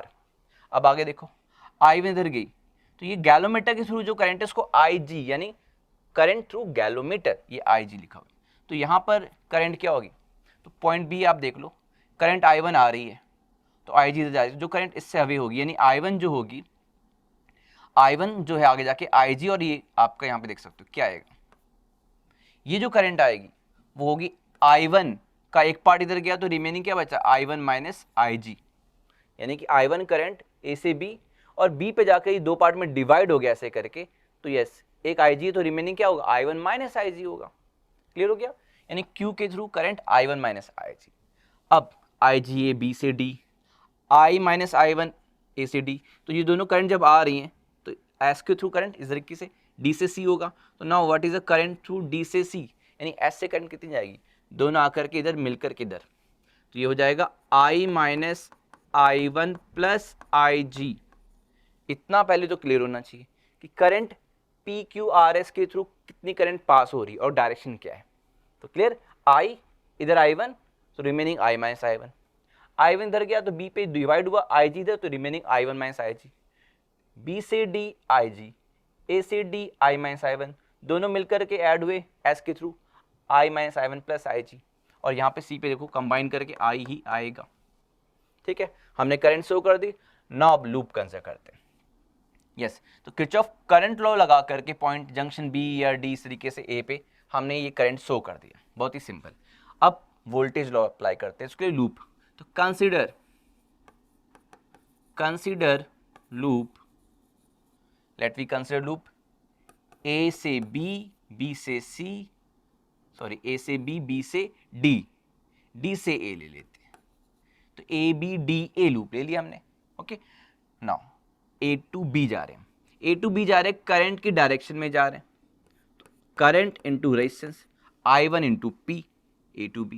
Then B से D जा रहे हैं, करंट IG, और IG करंट भी B से D, हम भी B से D साथ चल रहे हैं, तो प्लस D से A। अब देखो मैं D से A जा रहा हूं, करंट मेरे अगेंस्ट में, तो लगाना पड़ेगा माइनस, अगेंस्ट में minus I minus I1 into R equal to 0। Clear हो गया। अब हमने कहा कि अगर IG 0 है, यानी गैलोमीटर अगर डिफ्लेक्शन नहीं दे रहा है, तो वो formula P upon Q equal to R upon S या P upon R equal to Q upon S proof करना है, तो यही अप्लाई कर देते हैं। अगर IG 0 कर देते हैं तो वो फॉर्मूला मिल जाना चाहिए। ठीक है, तो फॉर IG अगर 0 कर दो तो क्या मिलेगा, I1P minus I minus I1 into R is equal to 0, और माइनस साइन तो जाके प्लस, तो I1P is equal to I minus I1 into R। This is equation first ले लेते हैं। तो फर्स्ट लूप ABDA से हमें ये एक्सप्रेशन मिल गया, दिस वन। नाउ सेम, अब नेक्स्ट जिसे हमें Q और S मिल जाए, BCDB, consider loop BCDB, B से C जा रहे हैं, करंट के साथ चल रहे हैं, I1 minus IG into Q, C से D करंट के अपोजिट जा रहे हैं, तो minus sign I minus I1 plus IG into S, D से B, अगेन देखो D से B जा रहे हैं तो करंट के अगेंस्ट में जा रहे हैं, minus IG into capital G, और वहीं B पे पहुंच गए equal to 0। Again for IG 0, तो अगर IG 0 होगा तो फॉर IG 0 पुट कर दो यहाँ पर, तो ये सिंप्लीफाई हो जाएगा, क्या I 0 हो गया तो I1 इंटू Q हो गया, minus I minus I1, I 0 हो गया तो I minus I1 into S, और ये तो पूरा टर्म 0 होगा क्योंकि IG इंटू जी, I 0 है तो ये 0, और नाउ माइनस उधर जाके इक्वल टू के प्लस हो जाएगा, I1Q is equal to I minus I1 times of S, second equation. तो हमने 2 लूप कंसिडर किए, 2 इक्वेशन मिल गई, और इन दोनों इक्वेशन को जरा डिवाइड कर दो, तो डिवाइड करेंगे तो yes, divide equation first by second, divide कर दिया। अब देख सकते हो I1 cancel left hand side में, तो हमें क्या मिला P upon Q, right hand side में I minus I1 cancel R upon S, यानी for IG is equal to 0 हमें ये मिल गया, यानी hence prove Wheatstone bridge principle हमने प्रूव कर दिया। अब न्यूमेरिकल में क्या करना होगा, न्यूमेरिकल बहुत सिंपल है, क्योंकि जब बी से डी आर्म में करंट नहीं फ्लो कर रही, इस जी जो गैलोमीटर का कुछ रेजिस्टेंस होता है उसमें करंट नहीं है, यानी कुछ ऐसा सर्किट बनाओ और ऐसा कोई रेजिस्टेंस दिया हो, तो यस अगर P upon Q equal to R upon S है या P upon R equal to Q upon S है, तो ये करंट नहीं है, तो इस वाले पार्ट को रिमूव कर देना। यानी ये वाला पार्ट आप रिमूव कर देंगे इस तरीके से, P और Q तब हो जाएगा सीरीज में, R और S हो जाएगा सीरीज में, इन दोनों ये सीरीज में, फिर कॉम्बिनेशन पैरेलल में, फिर इक्विवेलेंट रेजिस्टेंस आ जाएगा और करंट आप फाइंड कर लेंगे। इस तरीके से इसके न्यूमेरिकल्स होंगे। Now next, metre bridge, slide wire bridge. Next, metre bridge या स्लाइड वायर ब्रिज। आप ब्रिज वर्ड से आप समझ रहे हो, देखो ब्रिज वर्ड है यानी इसका प्रिंसिपल क्या है, it is based on the principle of Wheatstone bridge. ये ब्रिज वर्ड से ध्यान रखना, इसका प्रिंसिपल क्या है, व्हीटस्टोन ब्रिज। अब यहाँ व्हीटस्टोन ब्रिज आपको दिख रहा होगा, दिख नहीं रहा है, आपको देखना पड़ेगा, ढूंढना पड़ेगा, ऐसे डायरेक्टली नजर नहीं आएगा। तो देखो यहाँ व्हीटस्टोन ब्रिज आपको नजर आएगा, अब ध्यान से देखो कैसे, यहाँ पे आर और एस तो नजर आ गया, लेकिन पी और क्यू नहीं नजर आ रहे हमको। तो जो पी एंड क्यू है, ये आप गैलोमीटर नजर आ रहा है आपको, पी ये जो ए डी है, ये वाला पार्ट गैलोमीटर बीच में, यानी अगर ये आर और एस है तो यहाँ ये पी और ये क्यू है, और पी ये है, क्यू ये है, पी और Q, P upon Q equal to R upon S, या P upon R equal to Q upon S. यहाँ पर अगर ऐसा है तो गैलोमीटर जो लगा है वो डिफ्लेक्शन नहीं शो करेगा। स्टार्ट करते हैं हमारा topic metre bridge and slide wire bridge. यहाँ पे आपको 1 मीटर वायर दिया होगा, तो मीटर ब्रिज 1 मीटर वायर यानी 100 सेंटीमीटर वायर, ऐसे आपको एक स्लाइडर या जॉकी होगा, ऐसे करके कॉपर वायर कनेक्ट होगा, ऐसे करके आप ए पॉइंट पे टच करेंगे, यहाँ पे सी पॉइंट पे टच करेंगे, डिफ्लेक्शन दोनों तरफ आ रहा होगा, और जैसे स्लाइड करेंगे और एक पर्टिकुलर पॉइंट डी पे क्या होगा, गैलोमीटर डिफ्लेक्शन 0 शो करेगा, और डी के आगे भी जैसे मूव करेंगे गैलोमीटर डिफ्लेक्शन ऐसे मूव करेगा। 0 पे होगा इस पॉइंट डी पे, यानी डी पॉइंट पर जो एडी रेजिस्टेंस है वायर का, इस पूरे वायर का कुछ रेजिस्टेंस है, पूरे 1 मीटर वायर का कुछ रेजिस्टेंस है, यानी पूरे 100 सेंटीमीटर वायर का कुछ रेजिस्टेंस है। तो ये अगर एल लेंथ पे वो बैलेंस कर रहा है फ्रॉम पॉइंट ए, यहाँ से एल लेंथ पे बैलेंस कर रहा है, तो रिमेनिंग लेंथ क्या होगा, 100 माइनस एल होगा। यस, तो ये जो एल लेंथ है, लेंथ के प्रोपोर्शनल रेजिस्टेंस होता है, तो ये जो एल लेंथ के प्रोपोर्शनल जो रेजिस्टेंस है वो P है, और जो 100 माइनस एल के रेजिस्टेंस प्रोपोर्शनल है वो Q है। तो P upon Q equal to R upon S, क्योंकि गैलोमीटर्स डी पॉइंट पे डिफ्लेक्शन नहीं शो कर रहा। तो क्लियर हो गया, व्हीटस्टोन ब्रिज प्रिंसिपल पे बेस है। तो यही करना है कि यहाँ पे डी पॉइंट पे ये बैलेंस कंडीशन में है ये मीटर ब्रिज। अब बैलेंस कंडीशन में है तो here P upon Q is equal to R upon S। Now since जो रेजिस्टेंस है वो लेंथ के प्रोपोर्शन होता है, तो जो P है वो proportion to this length L, तो ये L लेंथ हम मान लेते हैं यहाँ पे बैलेंस हो रहा है, तो P प्रोपोर्शन टू L, तो रिमेनिंग 100 माइनस L, अगर ये P तो ये Q, and Q proportion to 100 minus L, क्योंकि ये जो फॉर्मूला होता है रेजिस्टेंस का, R equal to rho L by A। Yes, एक वायर है, गिवन वायर यानी rho constant, uniform area cross section A constant, तो लेंथ जैसे से बढ़ेगा रेजिस्टेंस बढ़ेगा। तो इससे आइडिया लग गया कि जो P है वो L के प्रोपोर्शन और जो Q है वो 100 माइनस L के प्रोपोर्शन, और this implies P upon Q is equal to L upon 100 minus L। Clear, value put कर देते हैं, तो दिस इंप्लाइज आपको यहाँ पुट कर दें तो L upon 100 minus L is equal to R upon S, और यहाँ से अगर S फाइंड करें, S की वैल्यू क्या होगी, 100 minus L upon L into R, ये फॉर्मूला आपको मिल गया। यानी कि जो हमें प्रैक्टिकली अगर ये करना है टॉपिक, तो S अननोन वायर है, प्रैक्टिकल बेसिक टॉपिक है ये, अननोन वायर है जिसका रेजिस्टेंस निकालना, और R रेजिस्टेंस बॉक्स होगा जिसका रेजिस्टेंस गिवन होगा। तो R हमें पता है, और बैलेंसिंग लेंथ यानी यहाँ स्लाइड करके 40 सेंटीमीटर अगर बैलेंस कर रहा है तो L 40, तो ये 100 माइनस L क्या होगा 60, तो ये 60 ये 40 और R 2 ओम गिवन है, तो S हम मेजर कर लेंगे।